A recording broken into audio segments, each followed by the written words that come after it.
Hey, this is Dennis Berardi, and I'm here with Kramer Korner and Eric Broadbrent, and this is a great opportunity for me, and I love this show.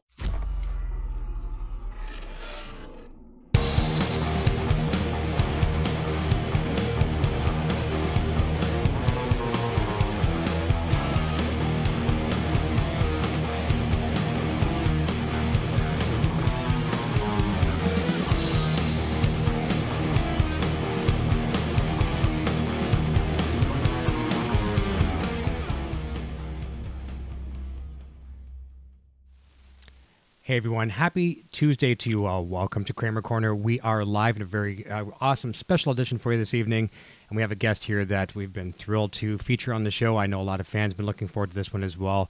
Former president, former founder of Kramer Guitars, Mr. Dennis Berardi. How are you, sir?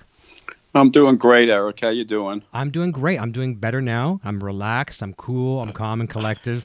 And I get to hang out with a new buddy now and talk something that we all love, guitar, and of course, Kramer. Yep. Well, it's a thrill to be here myself, so it's should be an interesting evening. You weren't an easy fellow to track down, which is a good thing. Well, You were almost off the grid. So people like, I don't know where Gary, I don't know where Dennis is, and I was talking to my buddy Gary Holt, and he's like, I don't know where he is. I've talked to Gary Kramer, talked to Henry Vaccaro Sr., and you were the missing link. And I was like, where is he? I was going to get some. What I should have did is I should have got some of Henry Vaccaro's private detectives to find you. yeah, exactly. I know I probably could have found you much quicker. But anyways, Yep. a big thank you to your daughter for helping, intermediate or get us in touch with one another. So that's fantastic. Well, that's great. So I'm going to tell people in the chat here as well tonight, we're going to pull back the curtains a little bit. We're going to remove that little 90-minute barrier that we tend to normally have on Kramer Corner and the EVH show as well, too. So no holds barred tonight. We have a 3-page itinerary. So we'll take some breaks from time to time. We'll jump over to the chat, and we'll say hi to some of the friendly faces over there. But I want to start with a bit of a warm-up. Let's warm up a little bit with the crowd here and a little bit of facts. Some of these things I don't know all the facts here. And speaking with Gary Kramer before and recently with Mr. Vaccaro Sr., both of those gentlemen, to my knowledge, don't really play any instruments. And I know you had a music store back in the day, but can you give us a little bit of your musical background? Right. Well, actually, I was a professional drummer years ago. I started at the age of, I don't know, maybe 3 or 4 years old. I was banging pots and pans in the kitchen, and then my father finally bought me a set of drums at the age of about 7, and the set of drums on the bass drum had a big picture of Dennis the Menace. So, I started playing very early, and my grandmother actually owned the apartment building we were in, and we lived in an apartment building, and I used to play the drums all the time, and people used to complain, and my grandmother said, well, if you don't like it, move out. So it was pretty funny. So I started playing the drums, and I don't know if you remember the group. A lot of people are not that old, but the Duprees. Oh yeah. I played with. I wasn't their original drummer, but I did play with the Duprees for a while. And then I opened up a little music store in Hoboken, New Jersey, and then I went to New York, actually, on 48th Street, and opened up Grayson's in town there. And realistically, I had 3 or 4 different stores, and I played like I said, the drums. I play a little guitar, and that's why people say, "Well, how did you start a guitar company? You're not a real great guitar player." Well, we'll go into that later on, but sure. And I play a little piano, so. So that's about it. But I love my father actually played. My God, my father played like 10 different instruments. So Wow. I guess it was rubbed off on me a little bit. Well, a big musical background for sure. And isn't it kind of sad too? I mean, obviously you were back in the day with these music stores where it was like the capital of the world for music stores. Anybody who was anybody bought instruments on those those downtown streets. And you look at them now; they're just bulldozed. They're like coffee shops and Starbucks, and I'm exaggerating, but you know what I'm saying. They're all gone. Yep. Isn't it heartbreaking? Oh my gosh! Well, when I had my store there, There was actually 53 music stores on that street. 53. 53 music stores.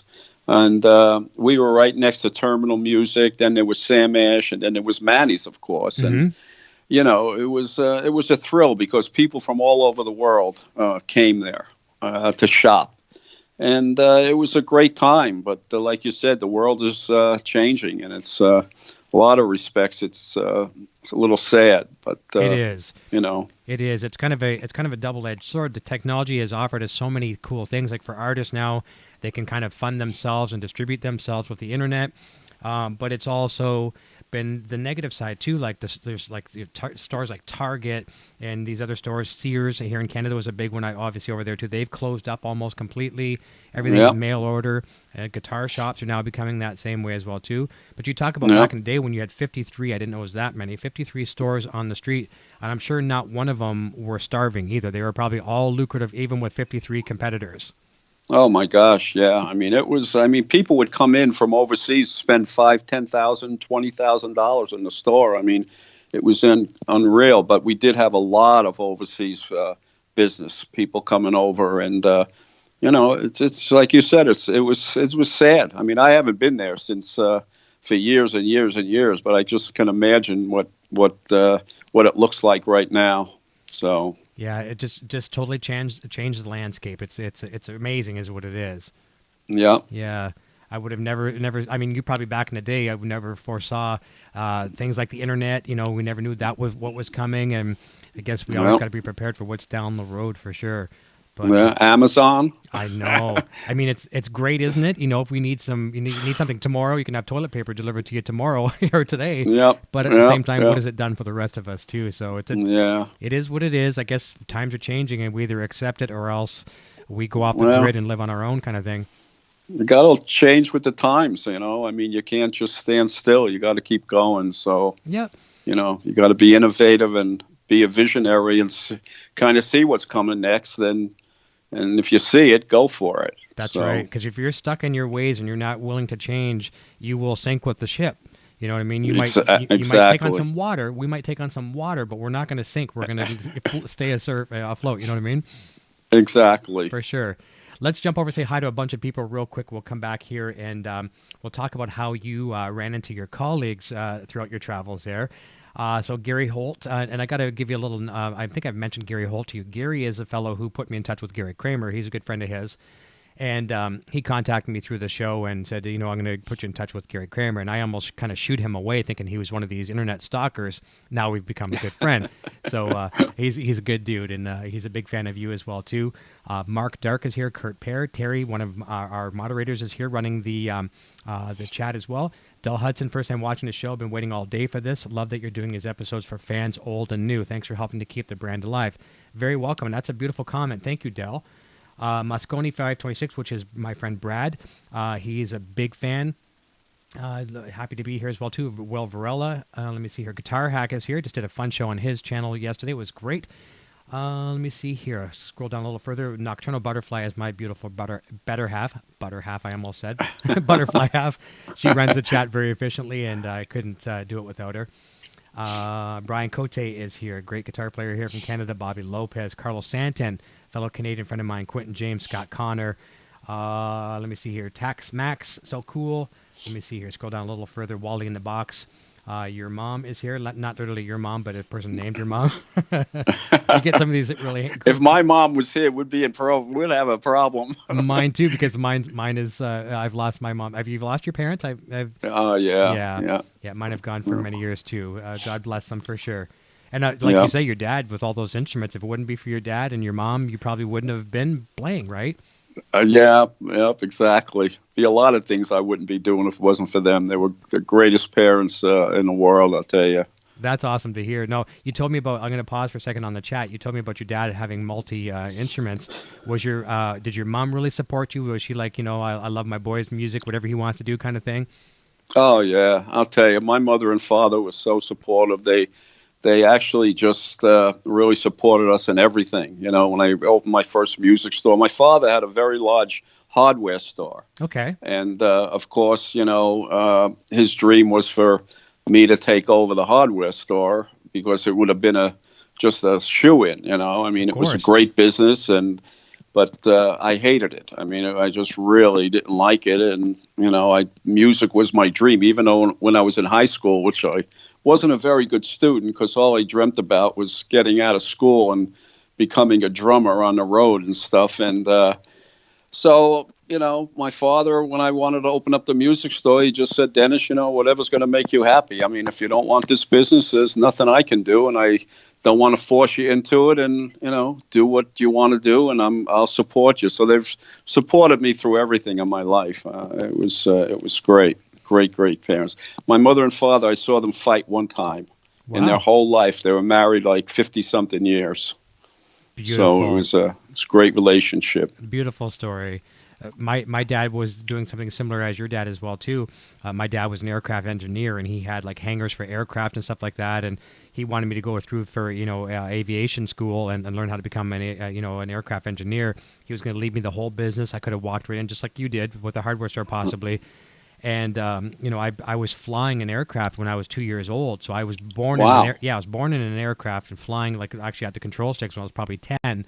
And later in life, you know, I started doing some test flights with some of these pilots who were my dad's friends, which was a former World War II Spitfire pilot, and he was taking me through some crazy stunts, and I lost my stomach for flying, and it just it scared me away from it.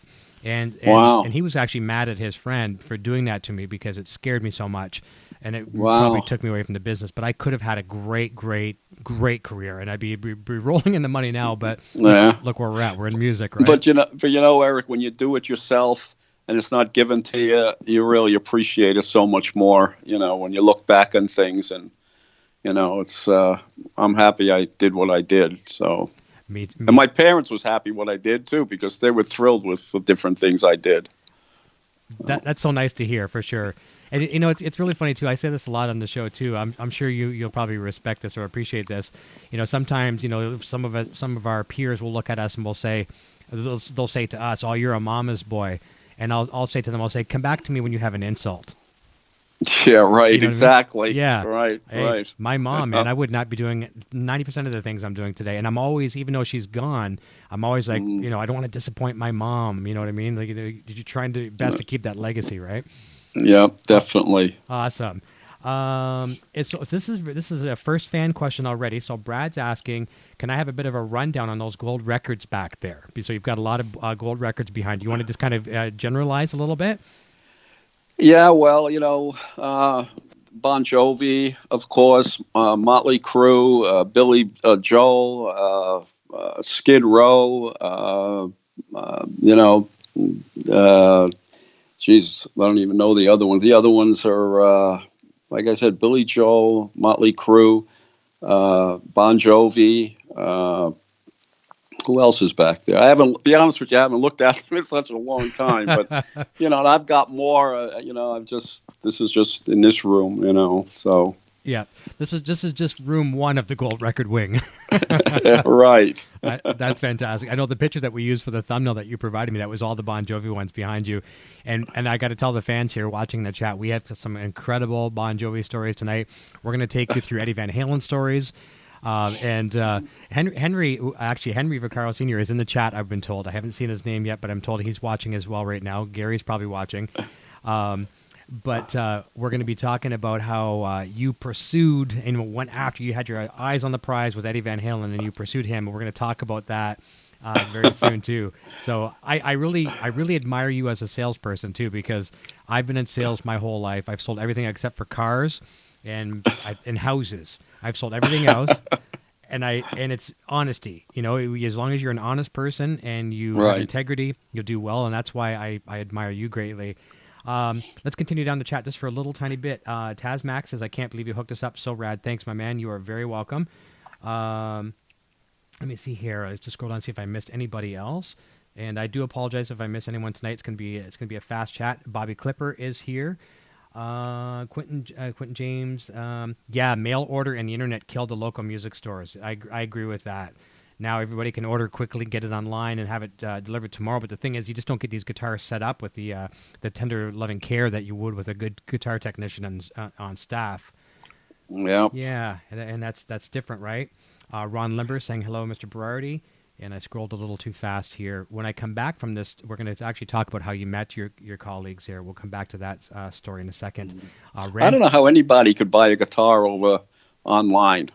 I mean, it's I don't know, to sit down and just, like when I had my stores, that guys just sat there and just played and just fell in love with the guitar as they played, and they might have played 20 guitars before they picked out one. So I don't know. I mean, I don't know how you could order a guitar over the internet, but I know. I guess a lot of people do. They do for sure. And as you know, being the owner of the music stores, you get guitars coming in. Let's say we'll take Fender for example. Get a bunch of Fender Strats come in, and I used to work at a Right. Fender dealer, and there'd be 12 Strats that would come in. Take them out, look at them, set them up, play it. Okay, that's kind of feels okay. Put it on the shelf. We'll adjust that one later. Next two or three, all of a sudden the fifth one in. Whoa, what is this? And they're not the same. No guitar, No. even manufacture them, as you would know. I'm sure that every once in a while he's like, boy, we made a gem on this one. Yeah, well, that we'll talk about that, and that's Sure. really one of the reasons why we started Kramer.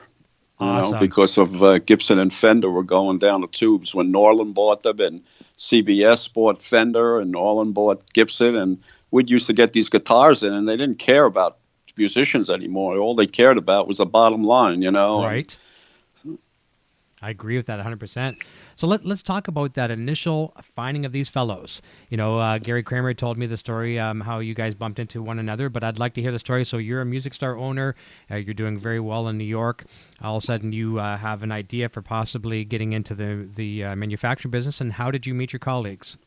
Well, what happened was how Kramer actually really started was that I was, a Travis Bean dealer, and I'd get these Travis Beans in, and they were beautiful guitars, and all of a sudden people would sit down and play with them, and all of a sudden people would say, "Yeah, this is a great sounding guitar and stuff," but my gosh, it's like it feels so cold. It doesn't feel natural. And I kept hearing that over and over. And the longer they were in the store, the fingerboard would kind of, with the expansion and contraction rate, which was different between the aluminum and the wood, it would feel like you could feel the fingerboard sometimes coming over the aluminum, Okay. So I just said, my gosh, it's such a great guitar. But, if you could only build this guitar and have something where there's wood in the back, where it really feels like a traditional guitar, it could be absolutely incredible.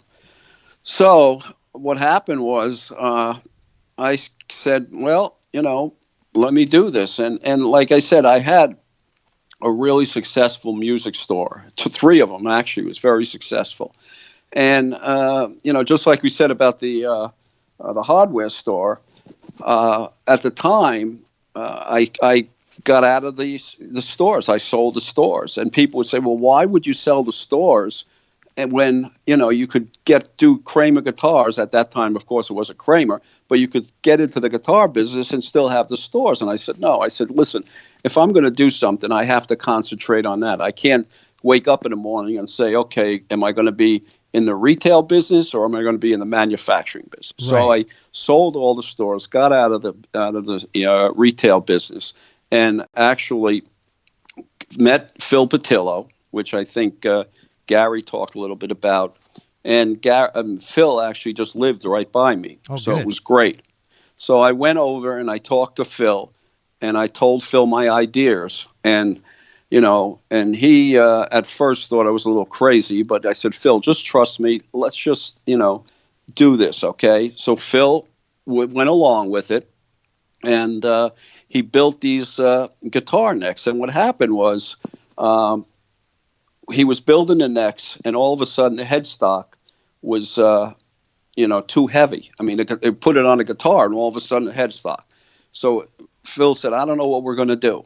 So I said, you know what, Phil, let's take off everything on the headstock that we don't need. Just keep what we need to put the machine heads on. Cut the And that's excessive weight. really how the V came out on the headstock, And then we had the problem with the fingerboard, and all of a sudden I saw, which I have here, believe it or not, this piece right here. This is the first piece that Phil ever put together with the fingerboard. No way, So that's it. Yeah, exactly. I just found it, actually. I said to my wife, I said, I think I have that somewhere. So I looking for it, and what happened was this piece of plastic, which he called ebonol, I said, Phil, I said, what is that? He said, well, it's ebonol. I said, geez, I said, it looks just like ebony, you know. So I went into the bath. I said, I got to go to the bathroom. So I come out, and Phil, and I was in the bathroom for like 5 minutes, not even, right? I come out, and Phil says, here, how does that look? And I said, oh, my gosh. I said, that's absolutely incredible, you know. And so anyway, that's how the fingerboard came about. So at that point, we had the fingerboard. We had the woods inlays in the back. And then, okay, so now we knew we had these 4 prototypes. And now I knew that, okay, I needed, because, in business, I think one of the major things for someone that starts a business is to admit what they don't know. Right. And a lot of entrepreneurs and a lot of CEOs and stuff don't want to ever admit that they don't know this, Mm-hmm. So anyway, I knew that my financial situation wasn't great, so I needed an investor.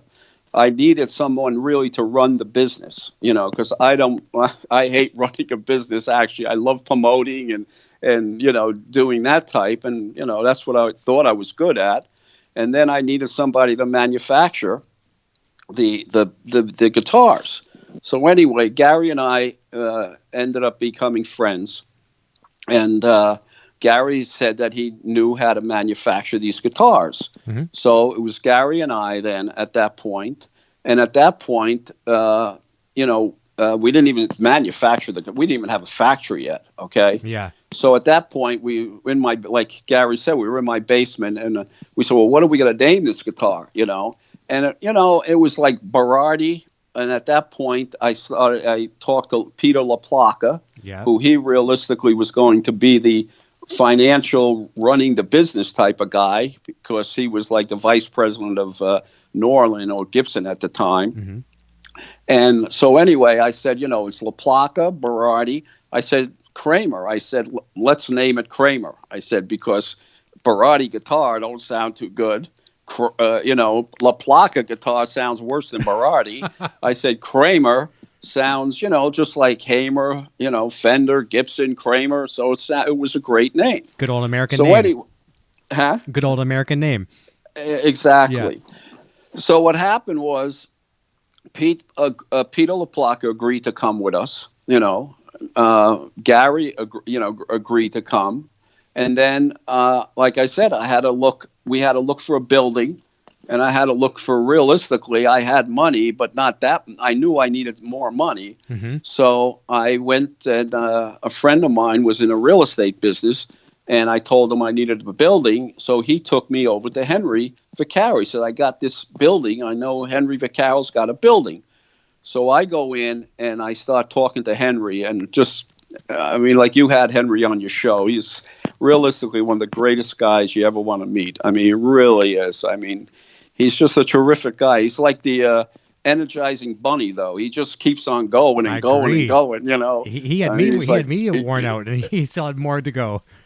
Yeah, and he's not stopping. And I talked to Henry yesterday, actually, and he's got all this stuff going, and I'm trying to help him a little bit and get some people involved with all those tapes and stuff like that, which I think he's got a gold mine. He just has to get the right people, you know. Mm-hmm. So anyway, Henry and I are talking, and I said, we need this building and stuff like that. And then he told you the story. He said, what are you doing? I said, well, we got this guitar. I went out to the car. I got the guitar. I showed him the guitar, and he fell in love with the guitar. He said, my God, this thing is beautiful, So he gave it to his friend. He played the guitar. And realistically, after he came back with the guitar, I said, what do you think? He says, well, if you need an investor, I'll invest. And at the time, I don't remember. I know that, I think the first investment was $35,000, but I think it ended up being around $100,000 back then, which is 1976, was a nice piece of change. And I don't even know at the point if Henry and I had a contract. I don't remember, it was like 40, 50 years, whatever it was. But it was just such a trustworthy relationship. And so he was happy, we were happy, and we ended up, getting the building. Now, we still didn't have the guitars. So it's like Henry said, we got the necks and this machine shop, which I was working with, to do the necks. All of a sudden, the guy says, we get the necks. And like Henry said, I'll put him in the corner 2 weeks from now. I'll get to him. I said, what are you talking about, 2 weeks? I said, we need these things immediately. I said, we've got orders. And this was after the trade show, which was an absolute unbelievable success. I mean, people were actually waiting online. I mean, it was incredible. People were waiting online to take our orders, And, when you go into a trade show, normally you'd have a 10 by 10 booth, and the guitars would be, the 4 guitars would be on the counter and, but I said, no, if we're going to do this, we got to really do it. So we had that neck built, which you saw, a gigantic 20 neck, foot deal. And it was spinning around in the center of the thing. We had these 4 prototypes, and all of a sudden it was like, I don't know, we did $500,000. I got the number in my head of 680,000. I don't know if that's the number, but for some reason, that's the number I remember. So now we get all these orders, and all of a sudden, this guy at the machine shop, he says, I can't do this. It's 16, it's $16. I can't do it. It was like from $16, it went to like $50 or $60. Huge. And I said, quadruple. You got to be kidding me, So anyway, I broke the news to Henry, and I said to Henry, Henry, I got bad news for you. I said, we can't do this with this machine shop. I said, the guy's not going to be able to do this stuff. So anyway, now I didn't know anything about machinery or anything. I said to Henry, this was like on a Monday, I think. And I said to Henry, don't worry. I said, by next Monday, we'll have a machine shop set up here. I said, all I want you to do is build the rooms. Nice. So Henry said, all right. And Henry, he built all the rooms and stuff. So here I am going to Philadelphia, right? I'm driving to Philadelphia on Tuesday. And all of a sudden, I'm going into this machine shops, and all I had was this neck. Mm-hmm. And I'm going to these people. I said, listen, I need this. I got this neck. What type of machinery do I need with this neck and stuff like this to make it?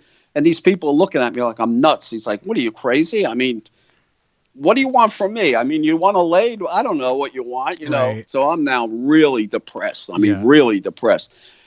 So all of a sudden, I said to this one person, I said, is there any other machine shops out? There's one down the road, there's one down there. So anyway, I go down there. Now, you got a picture. I'm in Philadelphia, and these places are filthy, all this dirty machine, because it was used. I wasn't going to go buy new stuff. Of course. So there's all this filthy machinery all over the place. The people are all filthy and everything. Oh, my God, this brings back memories, I'll tell you. So anyway, all of a sudden, I go into this place that they said they sell machinery, right? So all of a sudden, I open the door, and there's this beautiful place. I mean, beautiful couches and everything. And so I looked around. I said to the secretary, I said, do you sell machinery here? So she says, oh, yes, we sell machinery. She says, what do you need? I said, well, I don't know what I need. I said, but I got this neck, and I promised my partner that I was going to have a machine shop set up in next week, and I don't know what the heck I need. So anyway, he says, well, stay here, and I'm going to get the owner, and he'll come out. So this owner comes out, and he says, well, what do you need? I said, I don't know what I need. I said, I got this neck, I have to make it. So he says, come on into my office. I go into his office, and here's this beautiful office with all this black Formica tables and stuff. So anyway, he says, we're talking for a while. He goes to his secretary, and I never forget her name, Nancy. Said, Nancy, bring Dennis up to upstairs, and I'll be right there. So I'm going out the door, and yeah, he sold machinery. The machineries were like a block long. Oh, I mean, geez. you could put a prop for a cruise ship and actually make it on some of these lathes and stuff like that. It was unreal. So anyway, I go upstairs, and there's this pool table and beautiful bar. Now I'm starting to actually get scared. I'm going, what the heck is this? This guy is, what am I involved in here? So anyway, the guy comes up real quick. I don't want to take much time. Take your time. It's okay. Anyway, Huh? Take your time. It's all good. So anyway, so he sits down with me. He gets on the phone with this guy, and he says, "Listen, I need you here right now." He says, "I want you to get over here." So the guy's like saying, "Well, I'm busy." He said, "No, I want you here right now. Come here, or you're never going to have any more of my business." Now I'm going, "Oh my God!" So the guy comes up. He says, "I need to know exactly what we need to make this neck, right?" So anyway, the guy writes down, you need a true trace machine, you need a lathe, you need this, and the guy's writing down, the guy was an engineer, he's writing down every single thing that we needed to make this guitar neck. Wow. So anyway, all of a sudden he says, okay, thanks a lot. He leaves. He says to me, what's the closest airport to where you live? Private airport. So I said, well, it's in Neptune, New Jersey. He says, all right, you be there 8 o'clock tomorrow morning, and I'm going to pick you up. We're going to go to Philadelphia, and we're going to get some machines for you, right? So all of a sudden, now, it's like, what the heck is this private airplane? Yeah. I don't know this guy from Adam. Is he going to kidnap me? I mean, what? I don't have any idea, right? Right. So anyway, I'm waiting at the airport now, not thinking, is this guy for real? Is he going to show up? So anyway, this plane comes in. Guy gets out, says, Mr. So-and-so is waiting in the plane. Come on, we're going. I get on the plane. We're going to Philadelphia. We land at the airport. We get off. There's a limousine waiting for us there. I said, holy smoke. We get in the limousine. He says, I'm going to take you to, he had like these other machine shops that he owned, right? Wow. That sold regular small machines.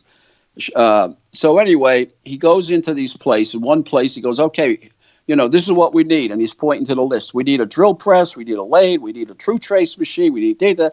And he's going, okay. The guy goes, well, I got the true trace machine, I got the drill press, but I don't have these other things you need. He says, okay, how much is the drill press? He says, what do you mean? You want me to tell you in front of him? Yeah, I don't want to make any money on this kid. He says, how much is it? Wow. So he says, he tells how much is the true trace machine? He tells him his cost, now what they paid for him, right? So all of a sudden, we get in the car, we go to another one of his machine shops. I need this, I need that. Make a long story short, by the end of the day, we have everything we need, right? So now we get back to his office, and he says, okay, we got everything. In about a week or so, we'll get together, and, we'll get all the stuff together and have it delivered. I said, I've got to tell you, I said, I promised my partner that I was going to have a machine shop set up by Monday. I said, I need stuff delivered by Thursday. He said, what?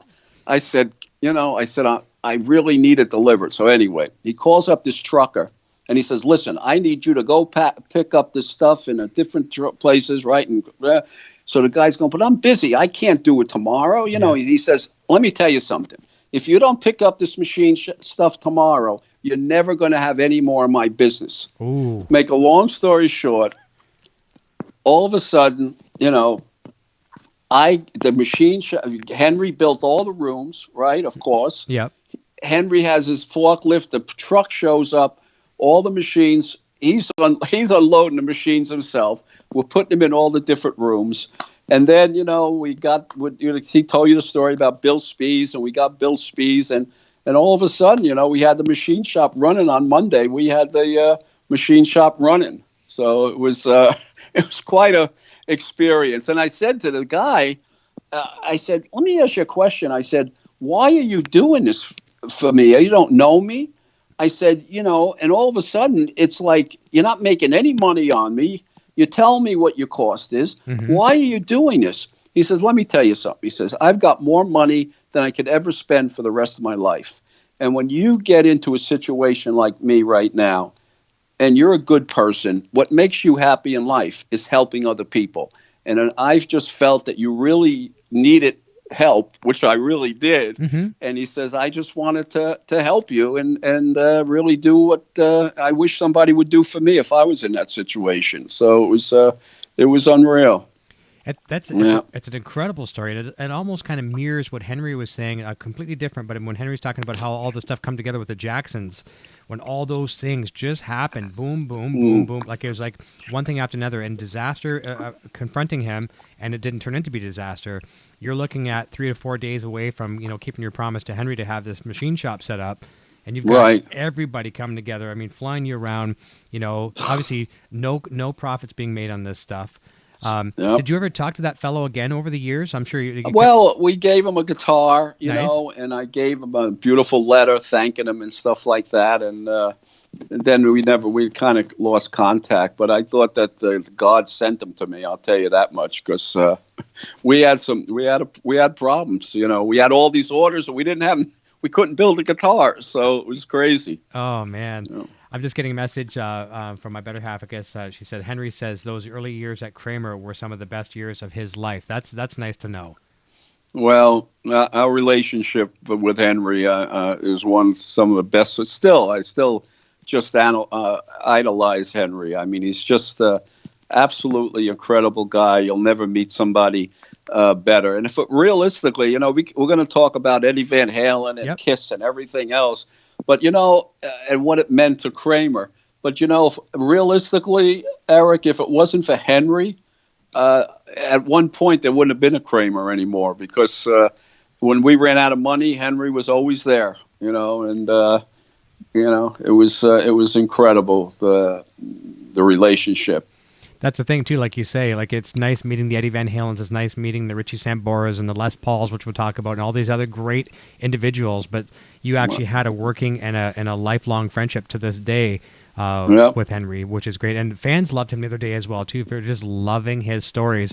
And Henry was saying the same thing like you. He was saying, here, I don't want to take too much time. And we're like, please, the canvas, the floor is yours, sir. It was absolutely fantastic. He's got stories. And he has a way of telling them. It's just he should do books on tape. He should read Mother Goose books or something. I don't know what it is. Just anything books on tape. And I guess I could say this. We talked. I think yesterday we talked, and he's actually coming out with a book on tape with Johnny Cash, which that's another whole situation with Johnny Cash. He's got a book. He's got this tapes and of Johnny and stuff, and my God, that stuff is worth a fortune, and I don't know. It's just a shame. He's just got to get hooked up with the right person. And I wish I was younger, but when you get to my age, I mean, I don't know. I feel like resting, and he just keeps going. So. I know. It's too bad he couldn't have the young Dennis Berardi, that guy that was just, I can sell anything to anybody, as Henry would say, and manage Henry Vaccaro now and take him, to see all these different agents and things like that. I did see a very brief interview today. He did something I saw a little podcasting he did as well, too, bigger than my podcast. And he was talking about the books on tape kind of thing. And I didn't get a chance to take it all in, but I heard a few minutes of it just so I knew about it. So that's cool. Very cool. Oh, great. Yeah. Great. Yeah. Yeah. He's got some great stuff. It'll work out, though. He doesn't give up. I mean, he'll just keep on going until it works. And God bless him. And that's the type of person he is. I felt so bad the other night. It was funny. Well, it's not funny. It's funny now because everything's smoothed over. But, we're talking about, father and son kind of thing. And I have a junior here in my home, Eric Jr. He has Henry Jr. And he goes, he loves his son so much and so very close. And he says, oh, yeah, well, we had a fight today. I'm like, oh, no. And they fought over Skype. And I was like, but that's all my fault, sir. I felt so bad.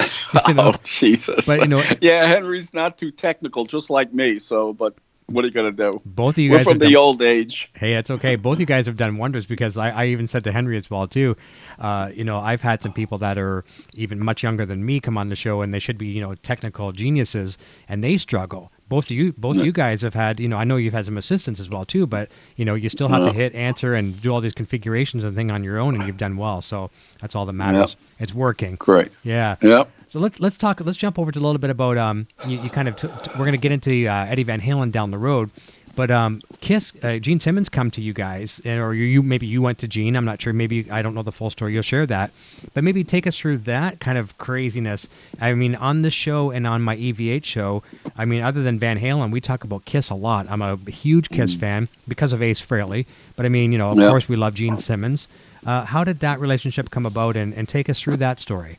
All right, you ready for this one? We sure are. Anyway, when I had my music store, right, they come into my music store, and all of a sudden, and they weren't Kiss yet. I mean, they were just, a band, Right. right?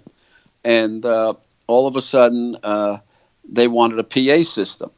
So I sold them a PA system, and I, just was really nice to them, and told them, okay, take it out. If you don't like it, bring it back. I just want to make you guys happy, and so on and so on. And anyway, Gene was telling me, Gene is just, as you know, and everybody knows, I mean, he's just an absolute genius. I mean, he really is. I mean, when you could sell a coffin to get buried in, a Kiss coffin, I mean, I think that is like the most unbelievable thing that you could sell, right? A Kiss coffin. Of course. Anyway, so Gene's telling me, we're going to be Kiss, and we got this loft with all these mirrors, and we've been practicing now, and so on and so on. So anyway, afterwards we met again, right? And I had Kramer at the time, and all of a sudden I started talking to Gene, and I talked to him about Kramer and stuff like that. And he just said, listen, he says, whatever you want me to do, I'll do, So we came up with the axe. And, of course, the rest of the band was using Kramer also.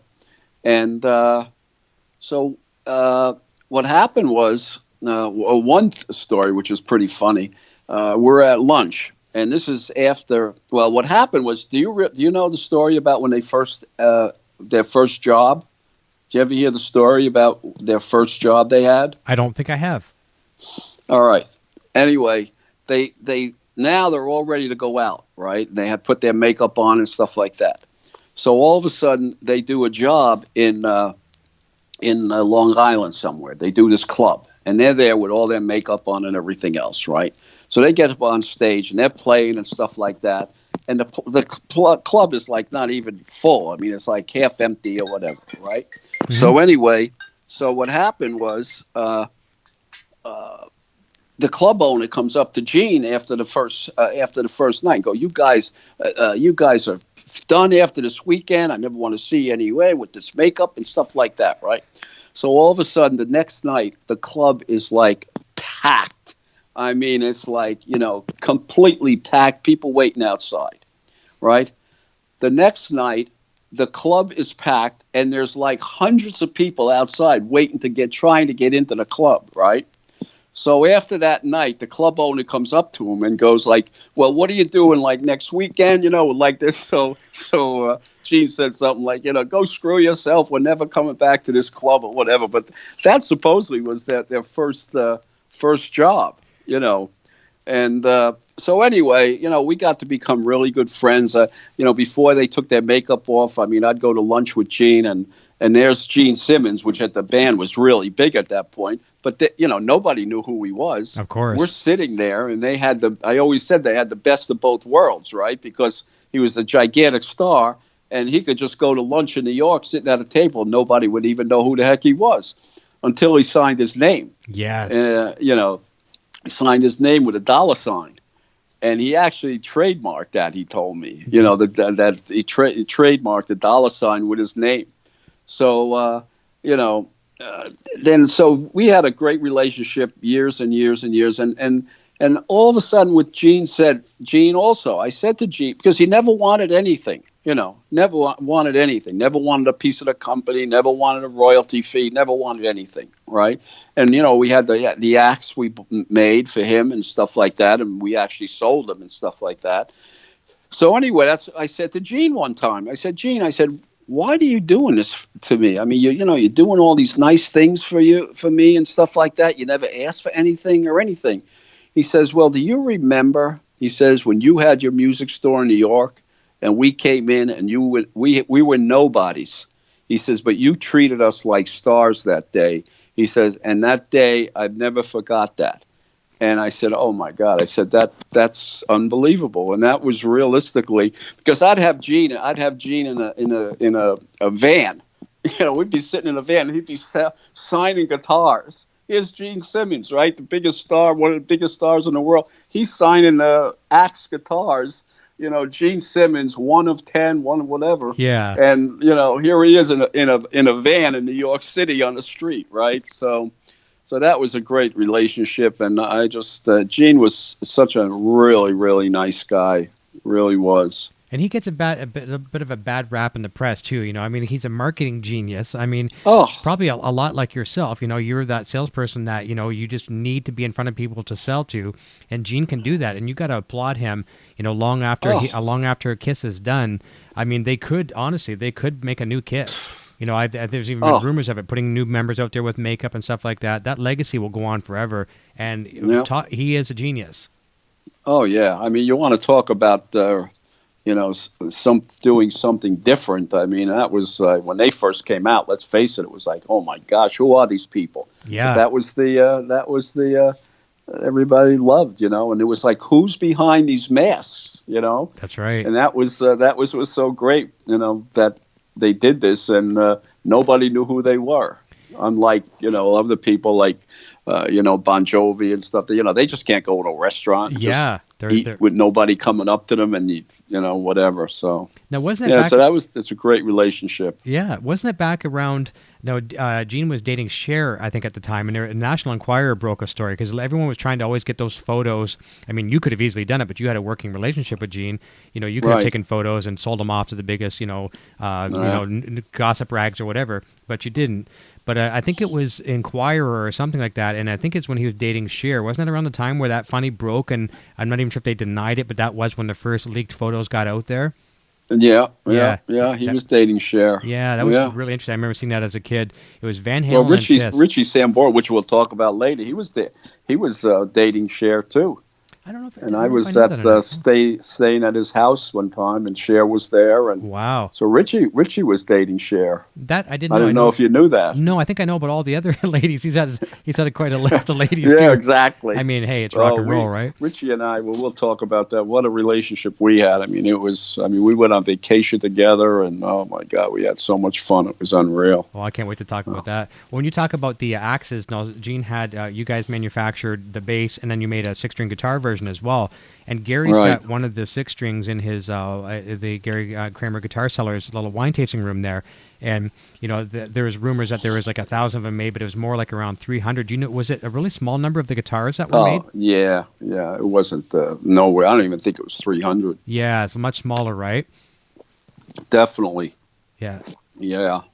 Very cool. Well, let's go a little further now too. We're going to jump into a little thing because a lot of people watch our other shows as well too. And Kramer Korner kind of intertwines very easily with my EVH and Gear TV show because there's a synonymous thread between the two is Eddie Van Halen. And I have to say first and foremost, I picked up a guitar probably because of Eddie Van Halen. The first time I heard, and sadly enough, I didn't hear Eruption first. That's not where I came into Van Halen. I came into Van Halen on Women and Children first, and The Cradle Will Rock. And today, that's probably my least favorite song of Van Halen in the catalog, but it's still special in my mind because that's how I discovered them. So hearing that, I went back, and then I went, whoa. When I went back to hear the first record, hearing, Running with the Devil, Ain't Talking About Love, Eruption, and things like that, I was like, okay, now I know what I'm going to do in life. I'm going to try to find out how to play this instrument. So I really want to hear this story. You with this story here, I'm going to try to kind of set this up for people that may not know all the story. It's almost like, okay, did the man land on the moon? Did Neil Armstrong actually walk on the moon, or was it in a Hollywood set? Blah blah blah. Well, this is kind of that same scenario, and you saw a connection with Van Halen, and you went for it. Share that story with us. Oh gosh. Okay. So anyway, I was at a show, a trade show in Germany, and at the time, the Floyd Rose Tremolo didn't have machine heads tuners on the back, which was, a problem, of course, because, the guitars would get out of tune. You couldn't tune them. So anyway, I saw this Rockinger Tremolo at the show, and it had tuners on the back. So I said, "Wow, this is like unreal." I said, "This is really great," because of course it locked at the bridge, it locked at the bridge, and it locked at the nut. But it had tuners, where if it did go out of tune a little bit, you were able to actually tune it.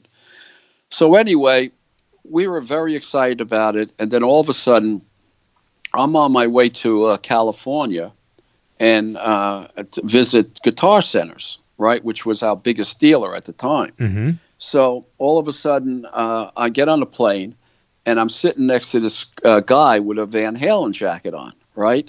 So I said, and he's talking to this woman, right? I mean, the flight to the flight to California was like, I think 5 or 6 hours. Well, they just kept talking and talking and talking.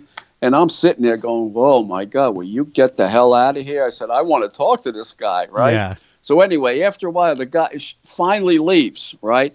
And I said to the guy, so listen, I said, you got a Van Halen jacket on. Do you know Eddie? So he said, yeah. He said, I'm his road manager. I said, really? I said, so you know him and stuff? He said, yeah. I said, well, I'll tell you, I got this, little guitar company, and we've got this bridge that I know Eddie uses a Floyd Rose right now, but there's problems with it where there's no tuners on the back of the bridge. And I have a bridge that I could show him that realistically locks at the nut, locks at the bridge, but it has tuners on it. He says, wow. So anyway, we're talking, and we had about another hour and a half to flight. So we're talking and talking.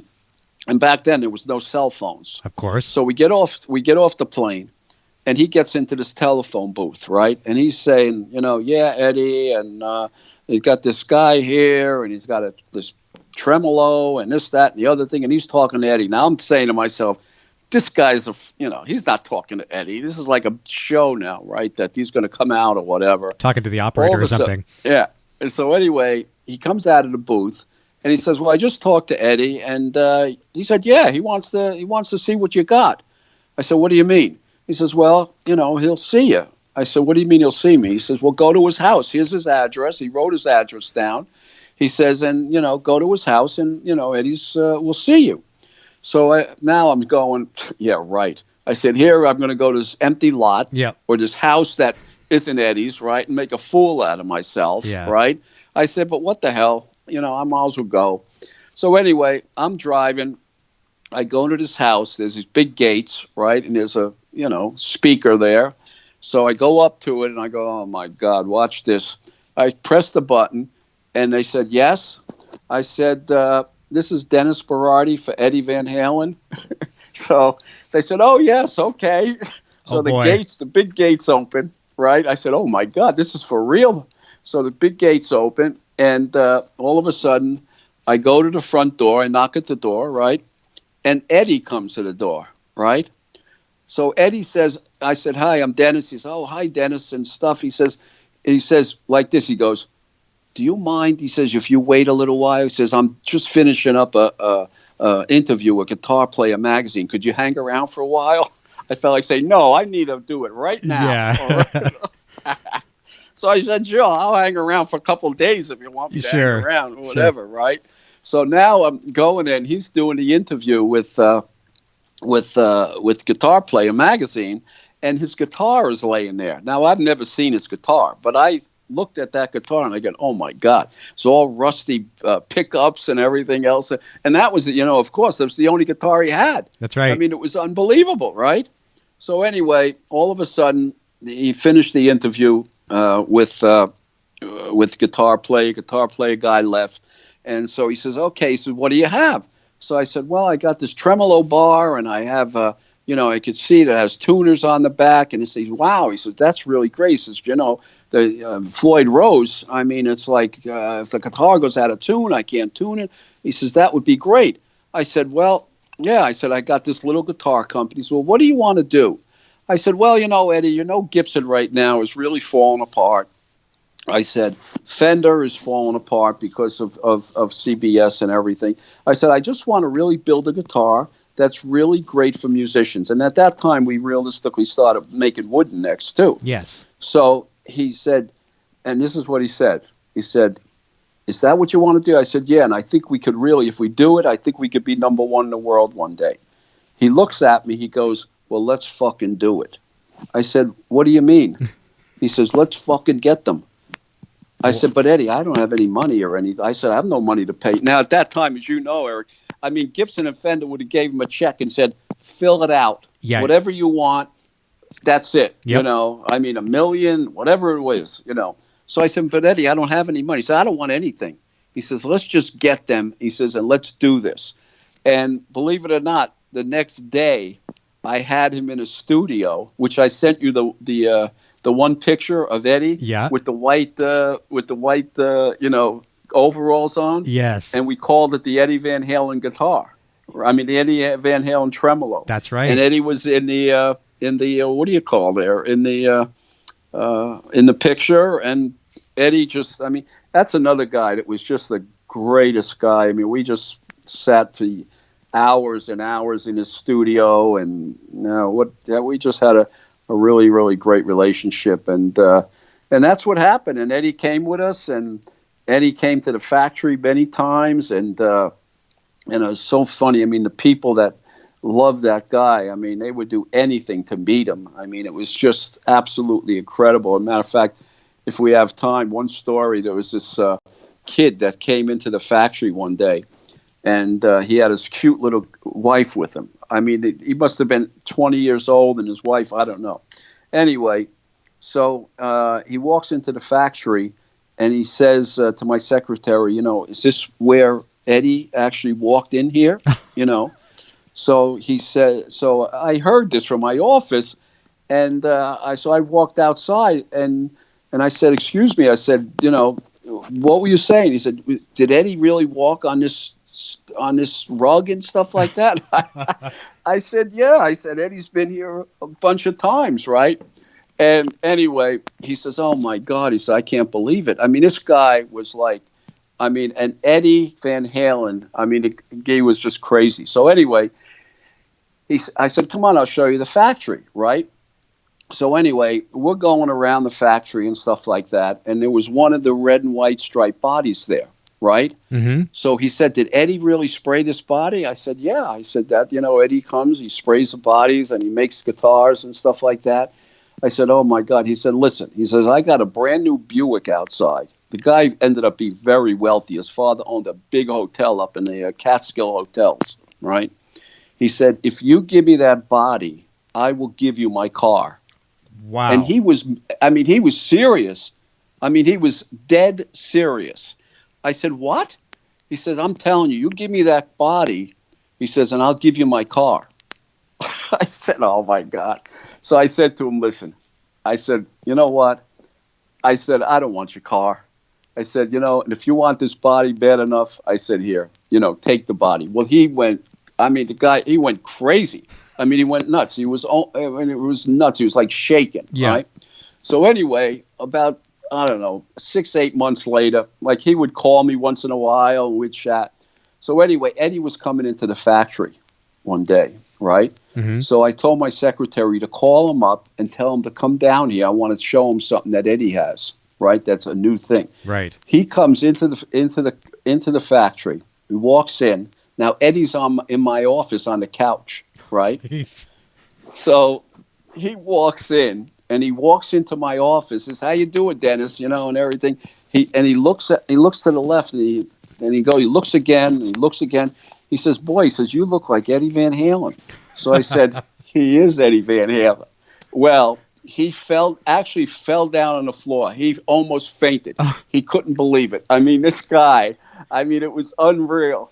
But, you know, it's like in life, like you said, when you do things that was something that I'll remember for the rest of my life. And I know he'll remember it for the rest of his life. It was an unbelievable thing. But, you know, Eddie used to come to the factory all the time and he checked out guitars and, you know, we'll talk about different promotions and stuff like that. And, you know, the red and white guitar, you know, we never sold those guitars. Yeah, I was going to ask you about that. So, like, that would have been a hot commodity. Now that he has his own company, you know, it's so funny because, you know, for years and years and years, even when he was pioneering the tapping technique and things like that, I shouldn't say pioneering. There's other people that did it, but he really took it to the next level.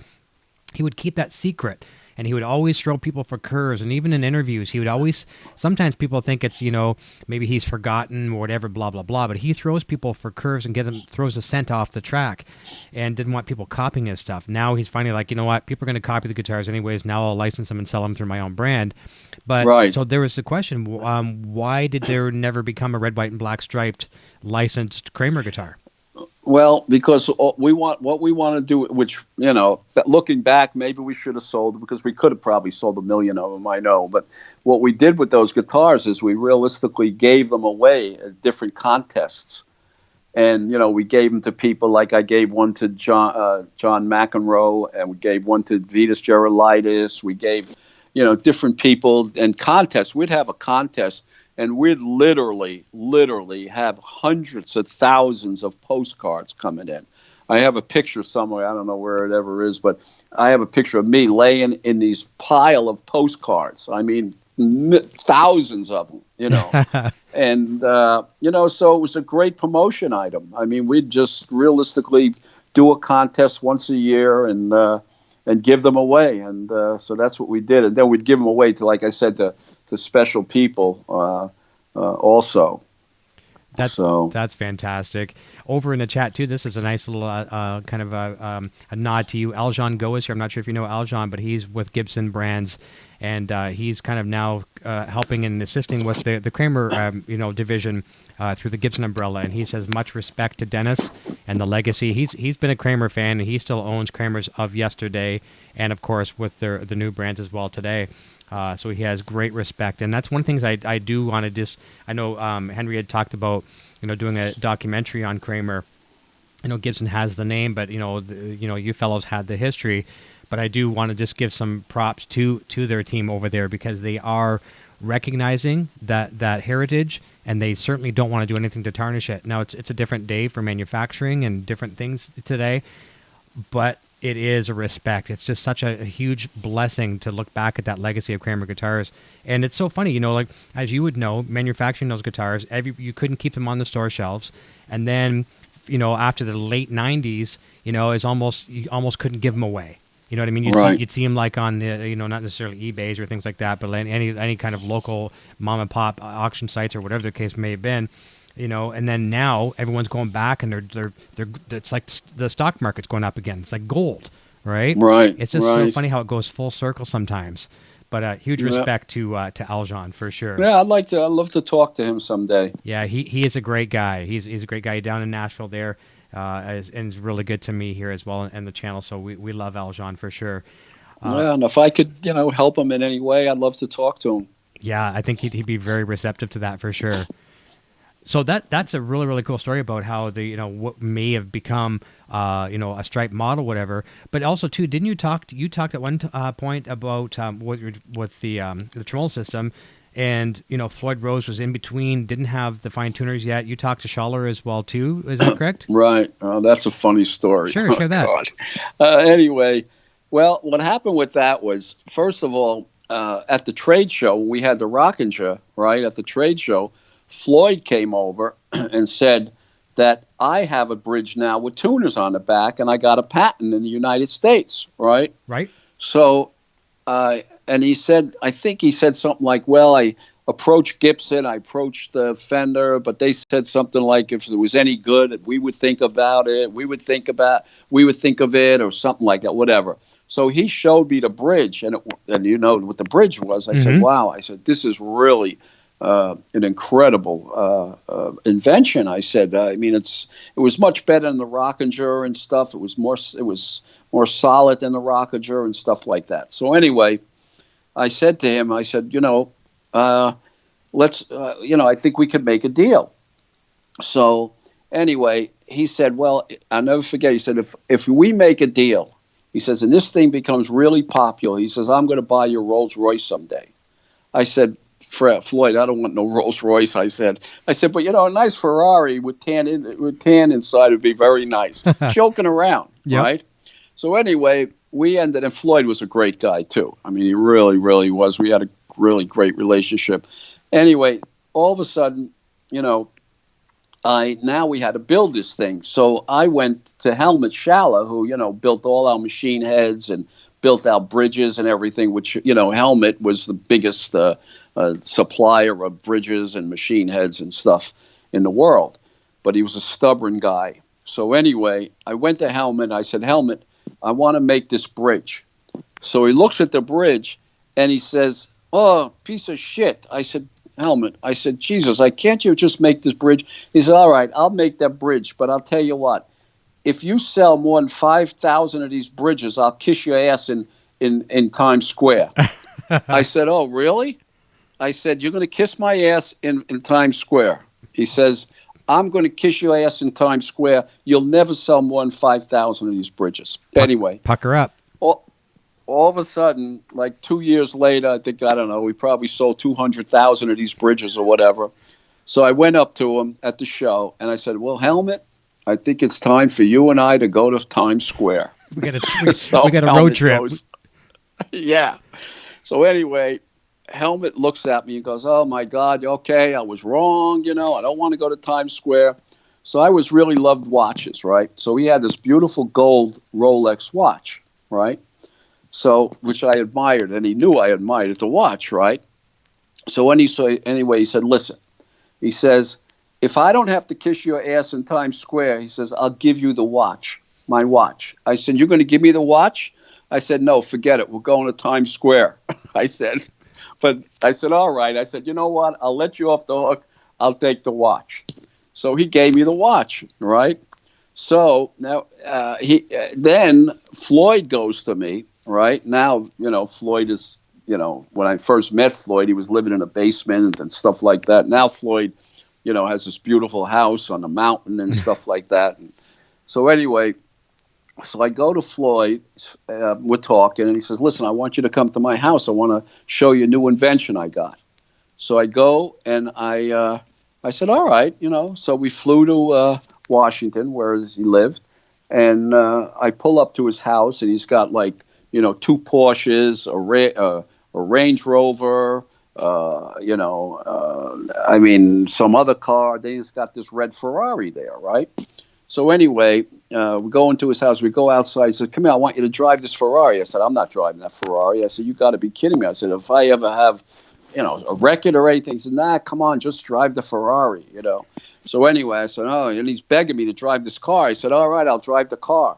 So I drive the car. I'm driving it, and we get back to his house, and he says, "What do you think of the car?" I said, "What do you mean, what do I think of the car? The car's it's unbelievable. It's a Ferrari." I said, "It's absolutely beautiful." He says, "Well, there's your Ferrari." And no he gives way. me the Ferrari. So it was a good weekend. I would say that's a good weekend. Yeah, so that was unbelievable. The whammy bar business is a good business. Yeah. Here's two comments. That's a phenomenal story, and I kind of had a bit of a gist of that one. Henry actually says, Henry Vaccaro Sr. said, "Remind Dennis that we almost bought out Gibson Guitar in the mid '80s." Oh, that's right. Yeah, so that's a cool story that I did not know about. And from Jensen Bell, Jensen says, another outstanding interview, Eric. If you get the chance, ask Dennis about the story about the Vivian Campbell model. And which is really cool about that too, because now the Gibson branch has just brought out the Night Swan as a re-release. But he goes on to say, on how did you land Vivian as a client? Well, it's another story. I mean, Vivian. Matter of fact, I think some of the pictures I sent you there had Vivian in it. He's in them. Yeah, that's correct. Yeah.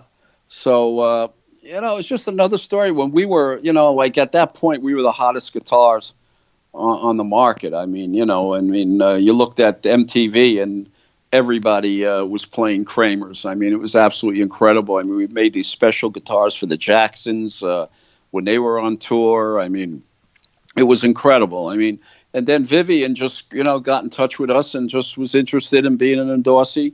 And once again, I mean, we gave guitars away, but we never gave anybody any money. I mean, it was something that, it was more like a family business, and we just became friends with all these people, and we had just great people, with us at the business. Like I always say, and I said to you, before we were chatting a little bit, I mean, people would come up to me and say, "Oh my God, look what you've done." I said, "No, it wasn't me. I mean, maybe I planted the seed, but all these people, the Henrys, Gary at the time, Andy Papiccio, all these people that I surrounded myself with.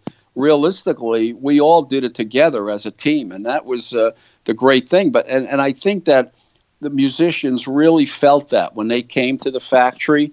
They really felt that we were really on the level and we're good people, and they just wanted to be associated with us. I mean, we did the concerts at these shows.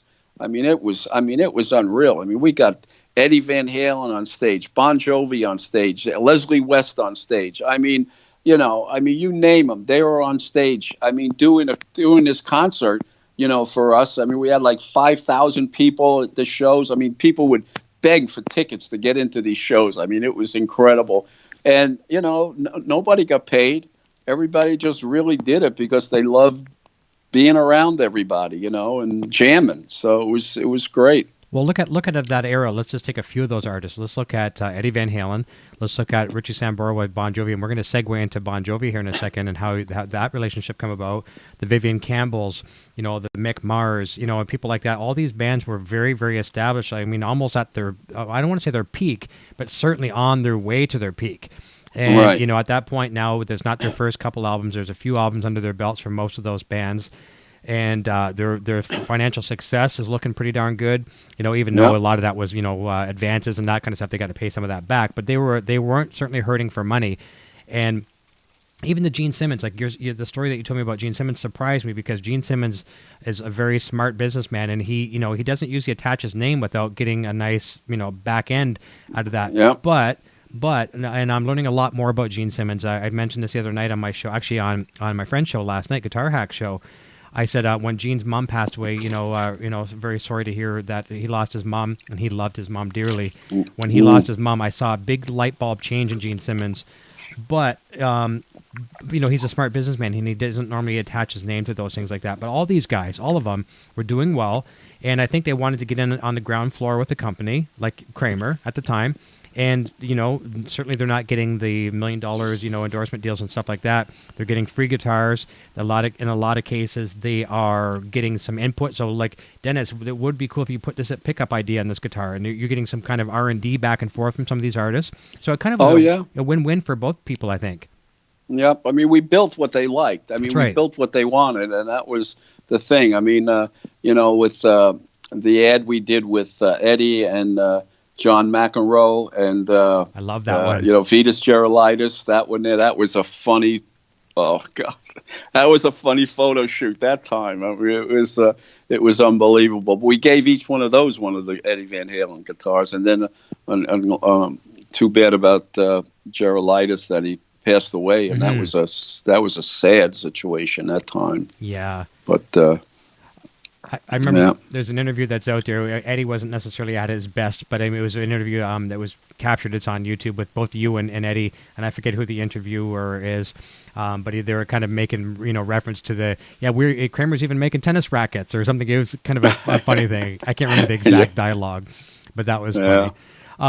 And Chuck Halen in the chat says, what's sad in today's business, the model of paying it forward is almost non-existent. So cool how everyone within the circle of Kramer history paid it forward, and that's true. I mean, today it's everyone, every man for themselves, or every person for themselves, trying to be more PC here, and it's a different thing, But guitar in general, that's one thing I can say. If it wasn't for the guitar community, I wouldn't be speaking to you tonight. I wouldn't be speaking to these great people in the chat. So it's thank God we still have a good guitar community. And let's just put this to rest. Do you think guitar is dying? I think it's this theory that they keep throwing out there. I think it's the stupidest thing I've ever heard. Guitar is dead. It's not dead. No, I mean, I don't know. I don't know. To be honest with you, Eric, I've been out of the business so long that I've kind of lost touch with it. But, I mean, I actually, I just bought a new set of drums a couple weeks ago, and I was in Guitar Center right here in Port St. Lucie. They have a store, and it wasn't dead in that store. I know. They had hundreds of guitars, and there was loads of people playing them and stuff like that, and I hope it's not dead. I mean, the music has definitely changed. It has. I mean, there's still the great bands like Kiss around, Bon Jovi around, stuff like that. But, some of the other bands I don't even recognize, but that's life, things change in life, and, got to stay with the changes, or else you'll stand still. You get ahead in life. That's right. So. Well, it is a good time though too, because shred is coming back, and I don't want to just say shred because I don't like the term shred. I don't like it because when I think of shred, I just think of nonsense. Like, but there's guys out there, like a perfect example is one of the newer Kramer endorsees under the Gibson brands is Charlie Para. I got to meet him. He's from over in Peru, sorry.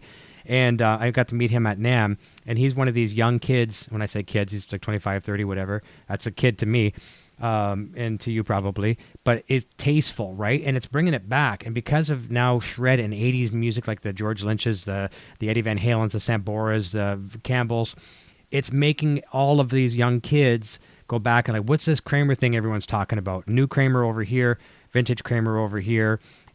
If people think that they're not talking about it, there's the forums, the Kramer forums, all this stuff. The legacy and the pulse is beating stronger today than I think it ever has, and I think it's good for both entities, new and old. Right. And it's Exactly. got to be good for you too, like kind of rewarding, just thinking, you know what, we started this thing, and some days it might not be the typical conversation around the dinner table.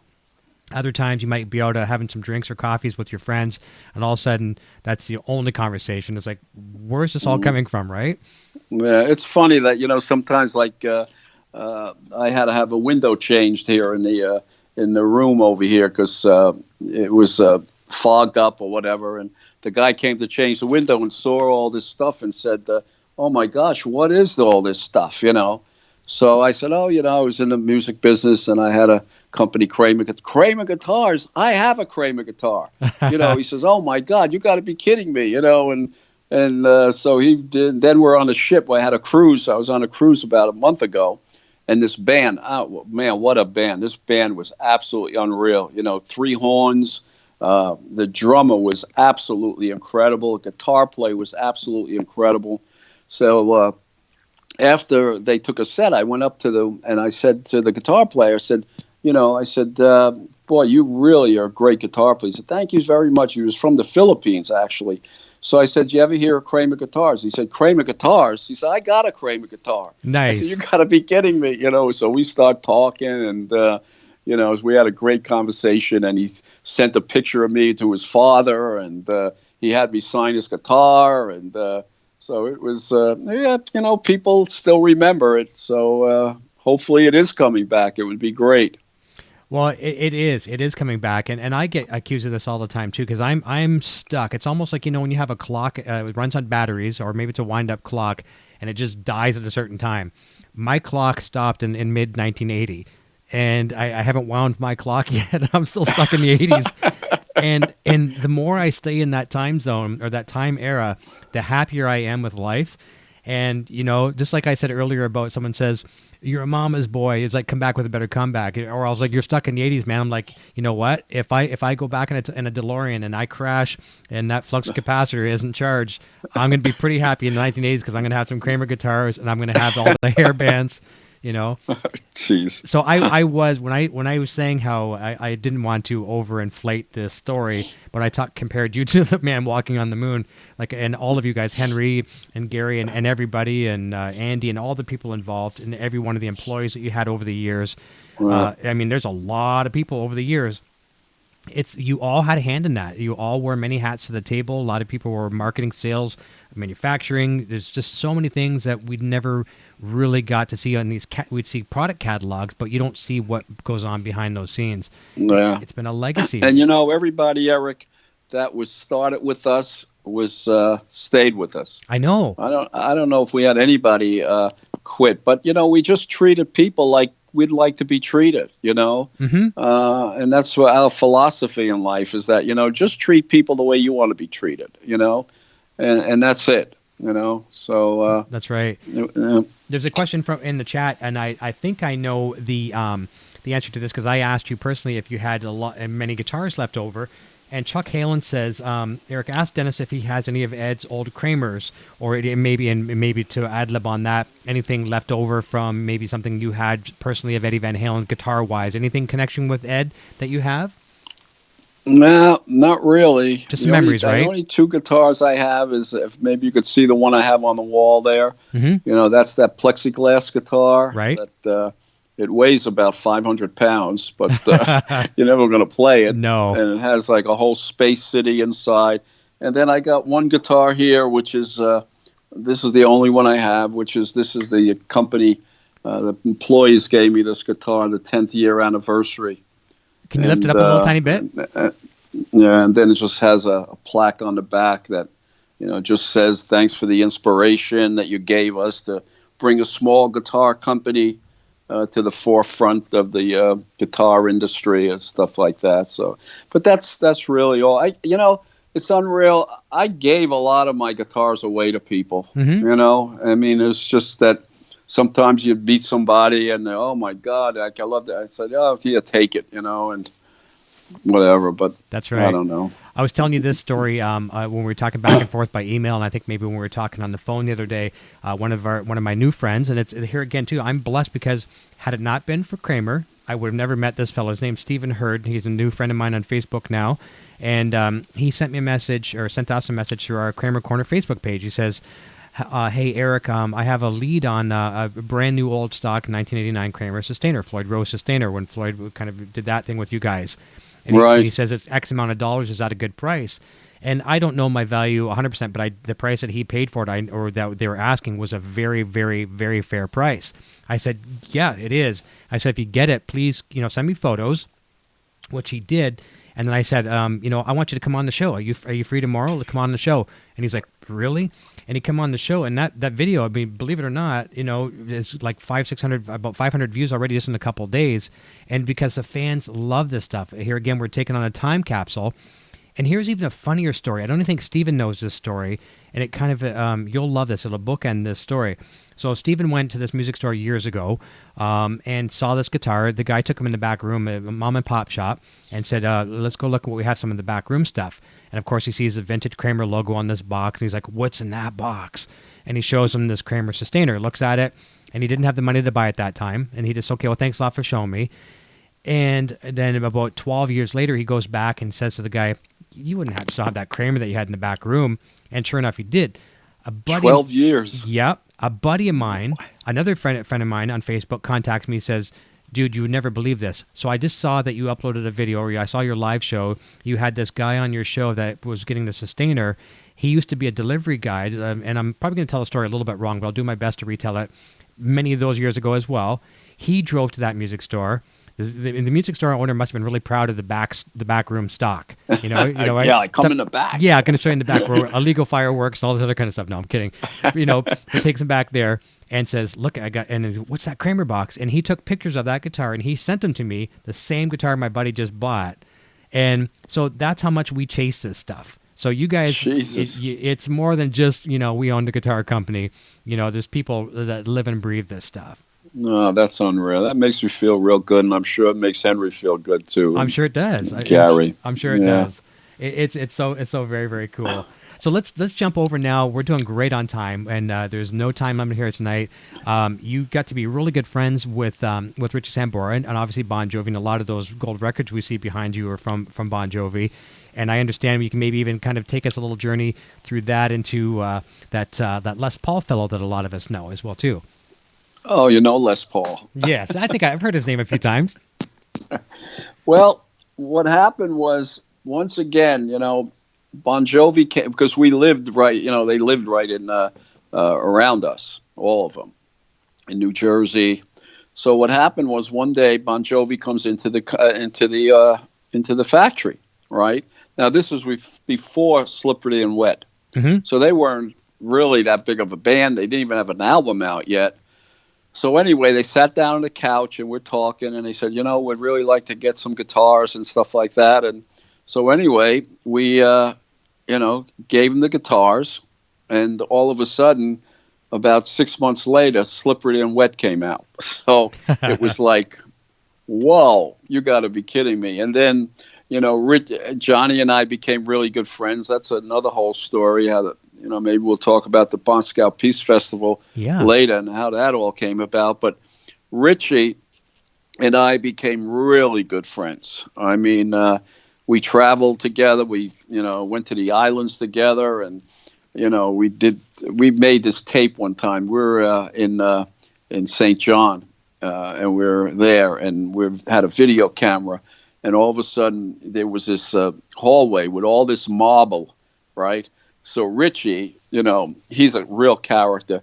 So Richie, he says, "Come on, let's video this. Like it's like my house." So he's going, "Oh, come into my home." He's going, all this marble. I had this marble, and he's talking about all this marble and stuff like that.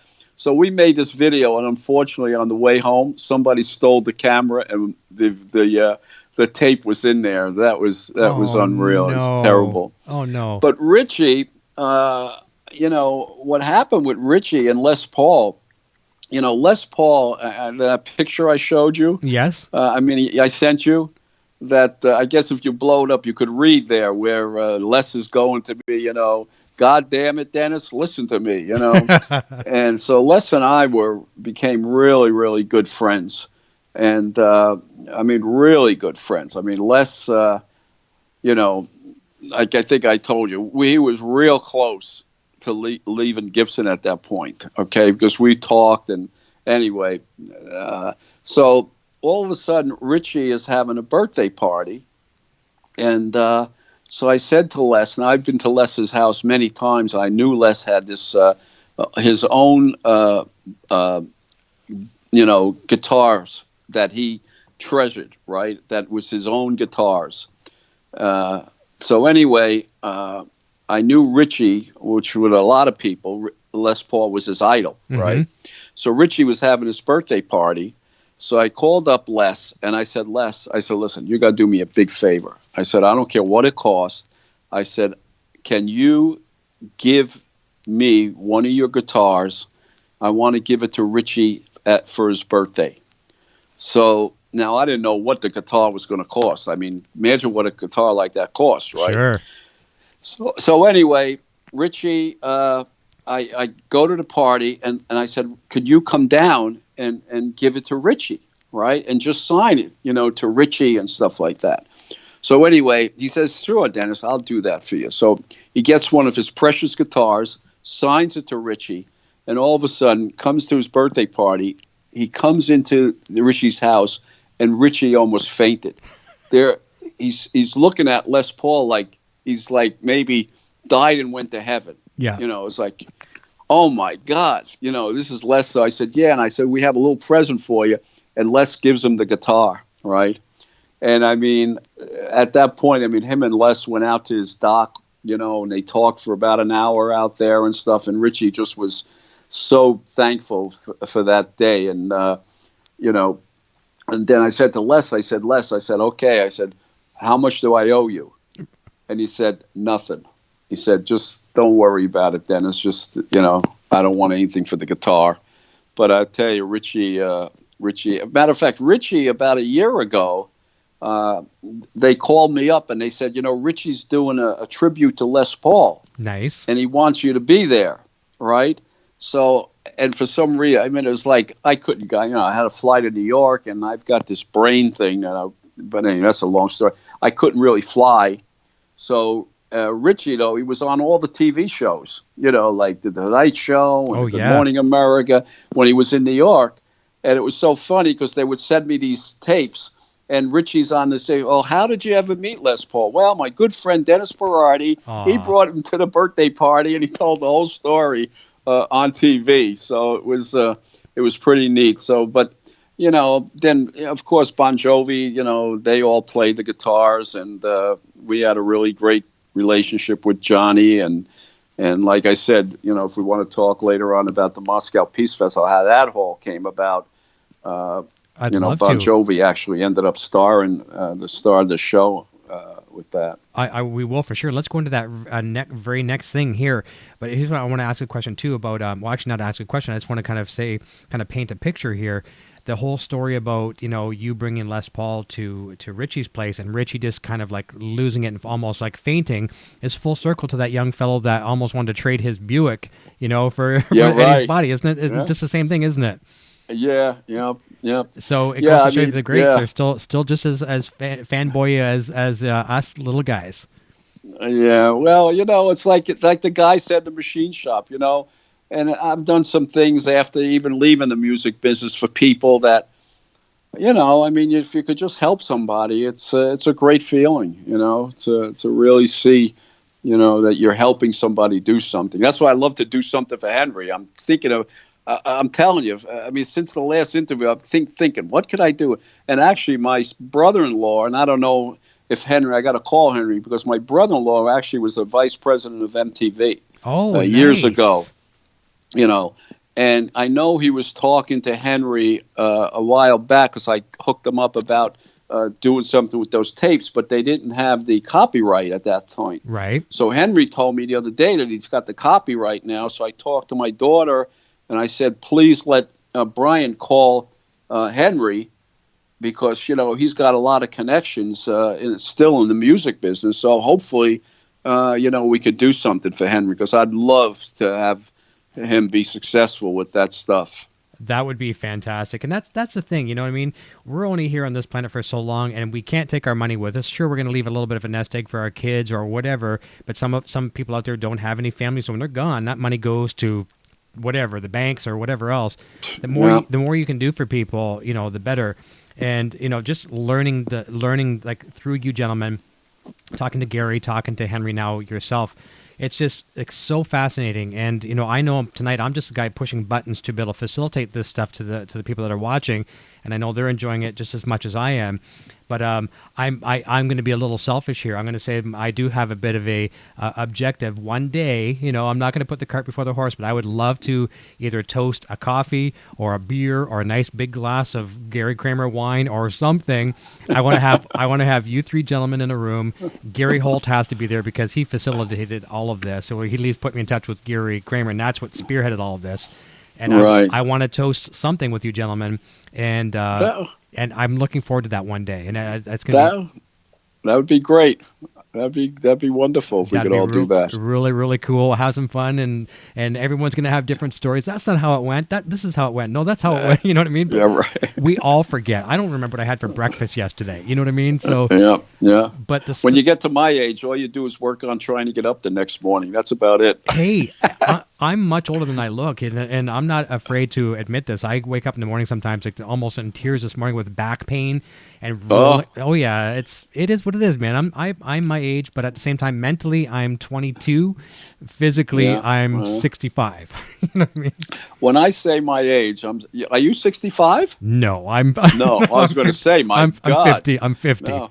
Oh God, no. I mean, I'm 73, and I when I think about it, I have no idea that I'm 73. I just can't. I just really, it doesn't register. Nope. That I'm 73 years old. It's like, where did the time go? I mean, my God, when we started Kramer 76 to now, I mean, oh my God, was it 40 years ago or 43 years, whatever the heck it is? It's scary, but then you say to yourself, thank God I'm still living. I know. A lot of my friends aren't around anymore, unfortunately. So well, I know Gary Kramer is and the same age as you guys in the same neighborhood, and he even embarrasses me sometimes in a good way, like funny, like with a sense of humor. I'm like, he's got a 17-year-old sense of humor. You know what I mean? Yeah. And it's a good thing. Yeah. It's a really good thing. But it's you're only as old as you feel, and I'm glad to see you have that spirit and that just it's awesome. It really, really is. Well, thank you. Let's talk about the Peace Festival. How did that come about? Oh boy, do we have time? Sir, we have time. All right, because this is a pretty incredible story, actually. What happened was the Russian government calls me up one day and says the Stas Namen band is coming over to New York, and they love Kramer Guitars, but they don't have any money. Would you be willing to give them guitars? So now me, as promoting, I'm going, Russian government, Russia. I'm saying, oh my God, this is like, what an opportunity this is. This is like unbelievable, right? Mm-hmm. So I said, sure we'll give them guitars, Now, Stas Namen was the band called The Flowers in Russia. And they were like the Beatles in Russia. I mean, they're big. Stas Namen, big band, right? So anyway, they come over, and all of a sudden, I put this big promotion on in the Hard Rock Cafe in New York. Bon Jovi was there, Motley Crue was there. I mean, oh my God, everybody was there, right? And what happened was I presented them, and we're talking, and Stas and the band and stuff like that. And I presented the guitars, and then all of a sudden, I said to Stas, all these years they've lied to us. And this was like 1970s, no, what was it, 1986, right? I said, they've lied to us all these years. I said, you guys are just like us, I said, and he said, yes, Dennis, you guys are just like us. And I said, you know what? I said, a C chord is played the same on a guitar in Russia as it is in the United States. I said, maybe someday we could bring our countries closer together through music, right? So anyway, he says, yes, maybe someday we can do that.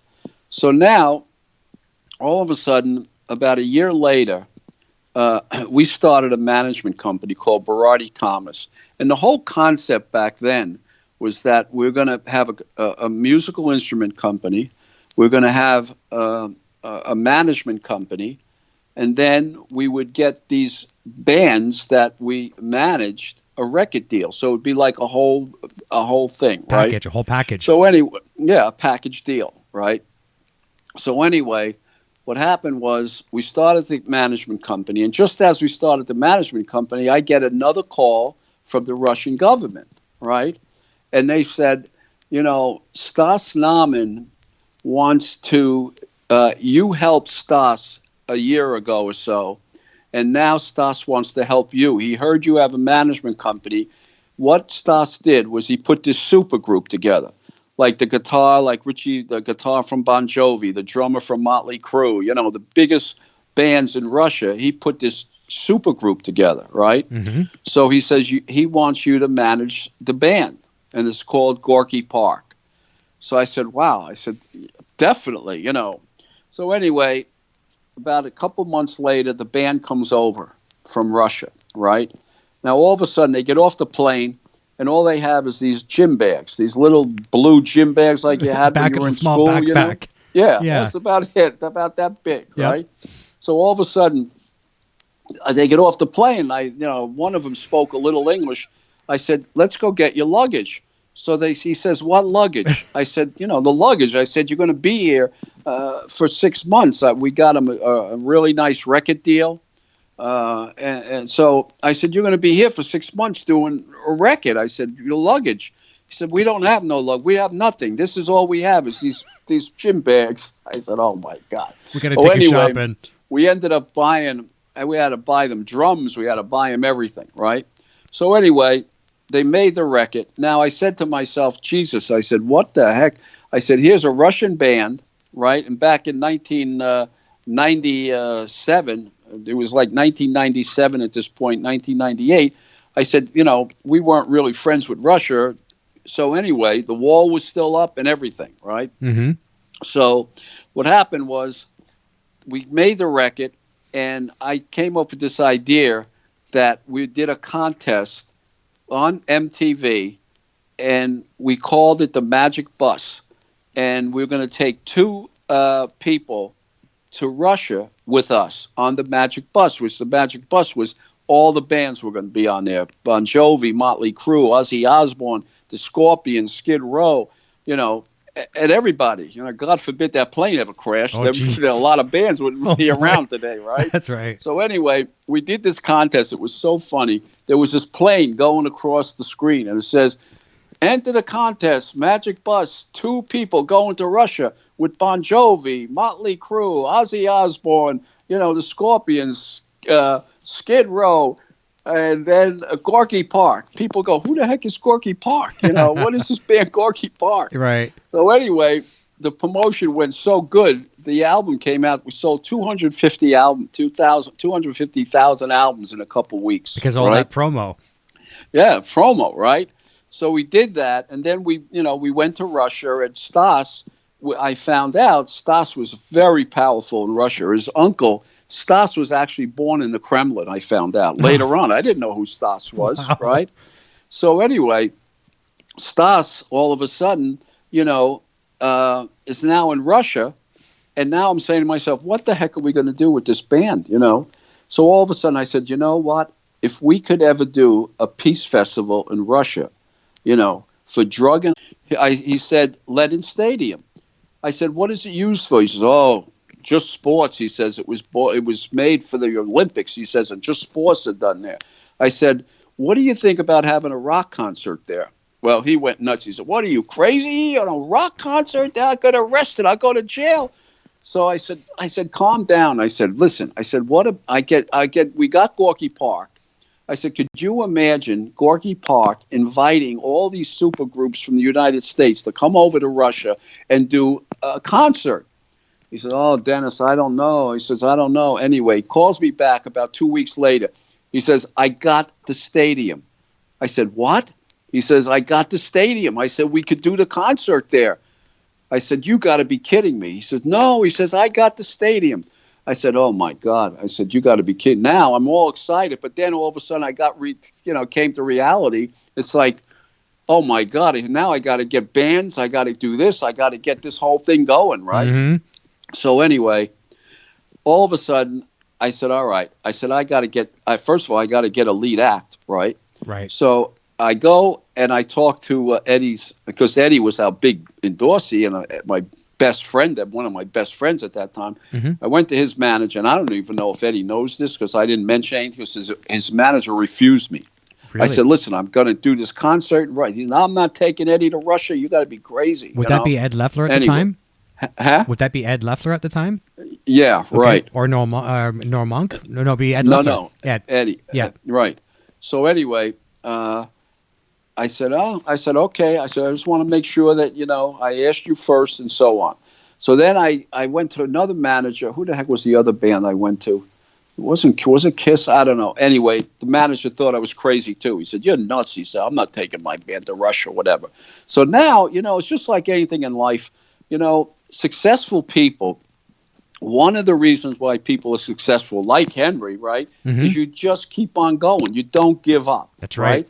But there is a point where you say to yourself, what am I doing? Am I jumping this the is shark? crazy. Am I jumping the shark here kind of thing? Yeah, it's like, what am I, crazy? So now I'm starting to think everybody told me I was crazy, mm-hmm. so now I really thought I was crazy, right? So, but I said, you know what? And at that point, I could have just gave up, right? And said, forget it. This is crazy, whatever. So anyway, I said, you know what? I'm going to keep going. So I called up Johnny, and I said, Johnny, listen. I said, I've got an idea I'd really like to sit down and talk to you about. He said, oh, come on over, Dennis. He said, my manager's here. He said, no problem, So anyway, I go over.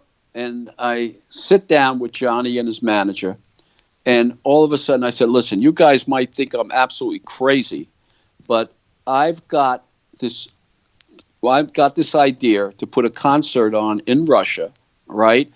And I want to invite all these bands. I have Gorky Park. I want Gorky Park to invite everybody over to Russia and do this big peace festival, right? And I never forget, his manager looks at me, Doc McGee at the time, right, mm-hmm.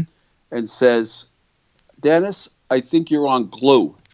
I said, oh, boy, here we go. He says, but you know what? He says, if we can do this, we'd make history. And he said, Johnny and him said, well, let's do it. I said, what do you mean? He said, no. He said, let's do this. It's a great idea. And realistically, that's how it came about. And, we went to Russia around 8 different times, and it was like, it was televised in 22 countries around the world. It was absolutely, we had 80,000 people in the stadium. I mean, it was pretty much an unbelievable success. So, but it was great. What's so amazing too is a lot of people in the chat were saying as well too that they remember seeing all these advertisements and the videos and things like that. So your promotion and the people that you work with to do the promotion obviously were really, really on the ball, to get that out there. And with the Gorky Park selling all those records, I mean, hats off to you, man, on that one. Well, that was unbelievable situation, and something that but after that is that's when I realistically got out of everything. It was just, I don't know, I was just tired, and some other people got involved with Kramer, and I was in the management company, and we didn't get along, but that's another whole story. And I just said, you know what, time to go and do something else. So, well, what have you been doing these days to pass your time, to kind of have some fun? Just kind of doing like relaxing thing, other than buying a new drum kit, like you mentioned earlier. What are some of the fun hobby things for you now? well, I play golf, Mm-hmm. and it's a love-hate relationship. You know, I got my piano. I play my piano and play my drums, and realistically, just I have a wonderful wife, and we have just relax and try to keep up with our exercise and eating well and trying to just live a good life, and that's really all we do right now. Isn't that incredible too? How when you have a good family behind you and the people that are supporting you as well too, that they can make a huge difference for you. The same like with us here. If it wasn't for my better half here, Sandra Lee and Nocturnal Butterfly in the chat, I wouldn't be able to do these shows. And it does take a lot of preparation. You and we've been talking for about about a week and a half, 2 weeks. Right. Trying right. to put this together, and having you on the show, I didn't want to just turn on the camera and say let's go live and let's wing it. And talking to you in the earlier on set, we weren't even sure if we were going to do this. And thankfully, having family here to help support has made this happen tonight. And I'm blessed to have the family support to do it. Oh yeah, without family, that's the most important thing in life. I mean, really, let's face it. I mean, money is one thing, but if you don't have the support of your family behind you, like you said, my mother and father, I mean, if they discouraged me and, oh, what are you doing? Why don't you take over the business? You're crazy. But if you have the support and you have the team behind you, you could do anything, and that's right. And that's what makes people successful. I would think that you could probably share this advice, or you could at least agree to it, that if anyone out there has dreams of being the largest guitar company in the world, or being the biggest pop singer in the world, or being the next president, whatever, no dream is too big, correct?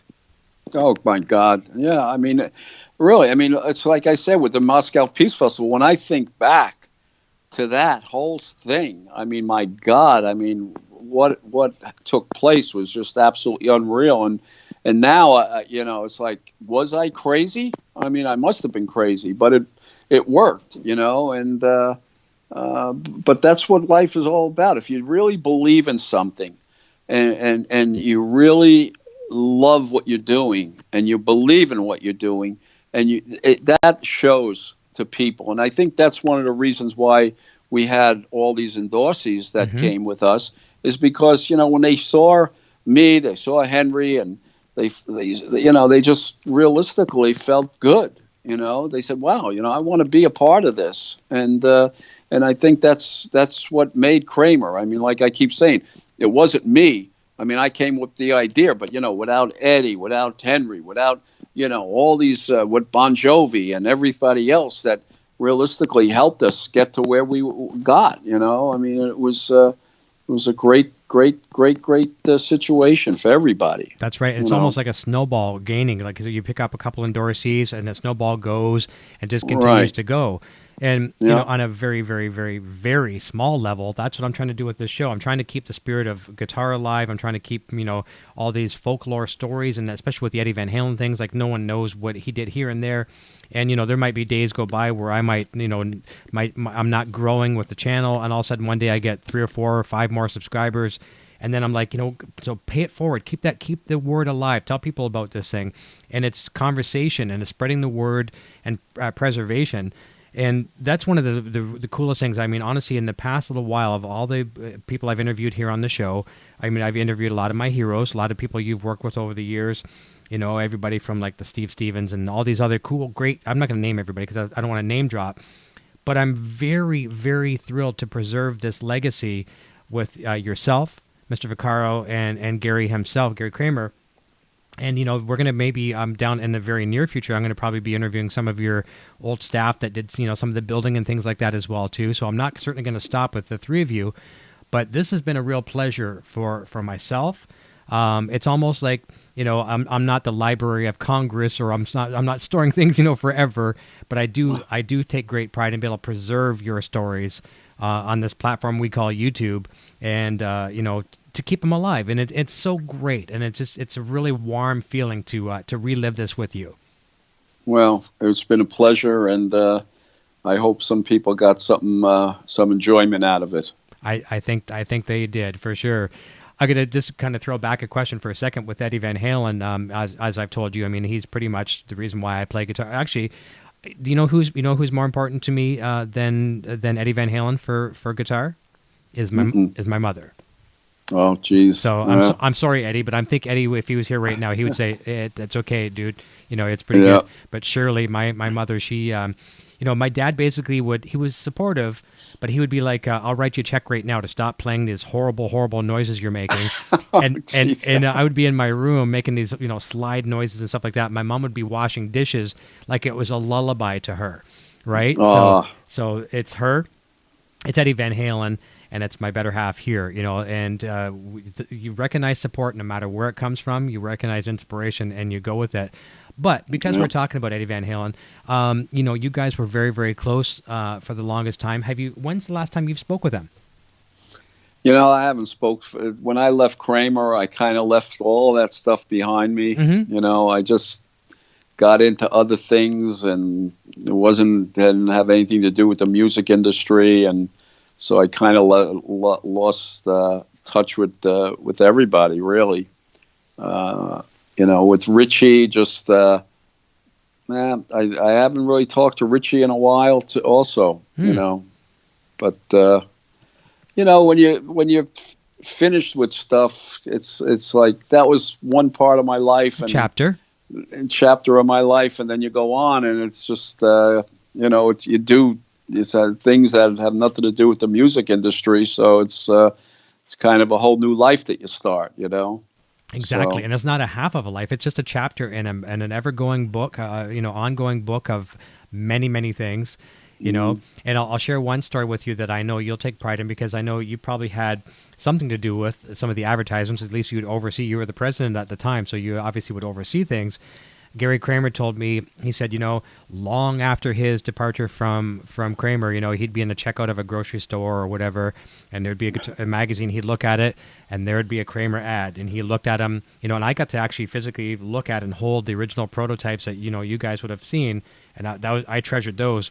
But he said Kramer always had the greatest guitar ads, and I agree on that 100%.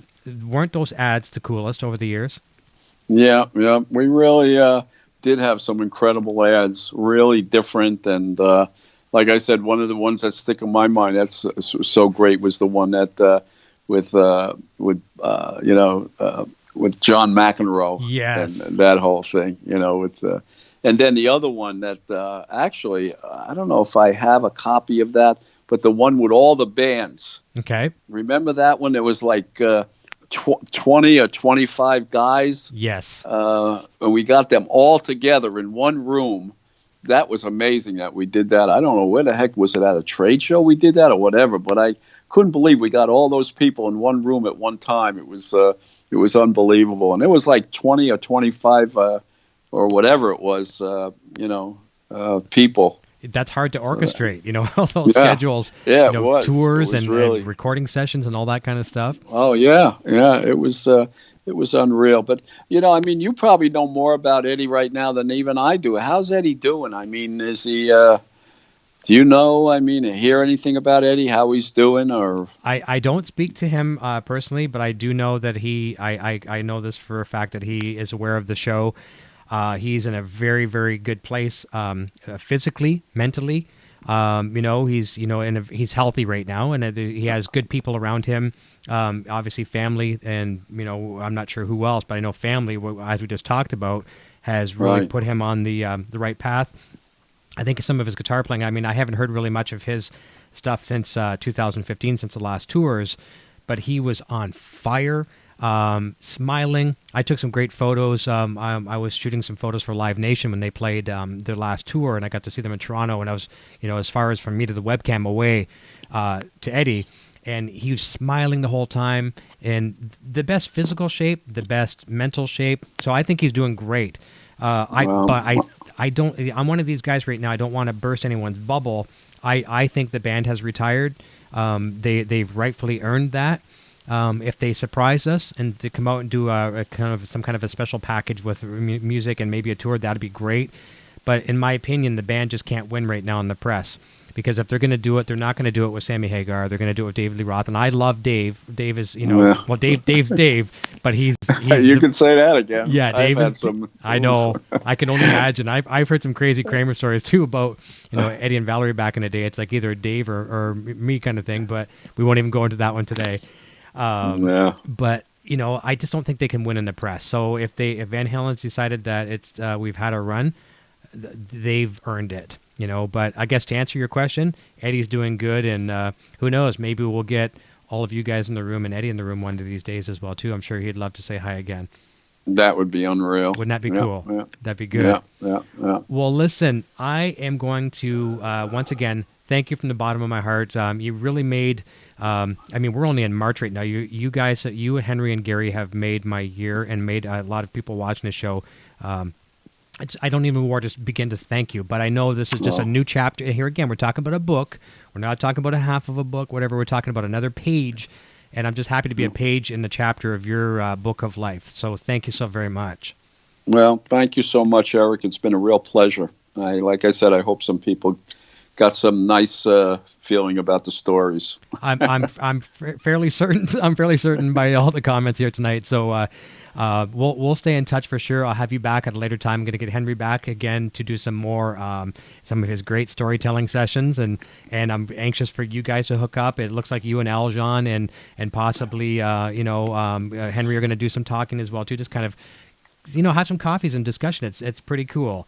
A lot of people loving it. So listen, don't go away. I'm going to say goodbye to you off the air. And I just want to thank everybody here so very, very much for tuning in. This has been a great one. Please share this video with all your friends and family who are guitar fans and things like that. And if you happen to be new here this evening, please consider hitting that subscribe button and turning on the post notifications. And I give you my oath that I will work just as hard to keep you as a subscriber as I did to bring you here this evening. And I certainly will not spare any expense in making a good show for you guys and girls. This has been a pleasure. Kramer Korner for the win. Kramer Guitars for the win. Kramer Vintage. Kramer Gibson today. This has been great. Everyone, have a fantastic evening. Thanks, Eric. No problem. Don't go away. I'll say goodbye to you off the air. Everyone, we'll talk soon. Cheers. Bye-bye.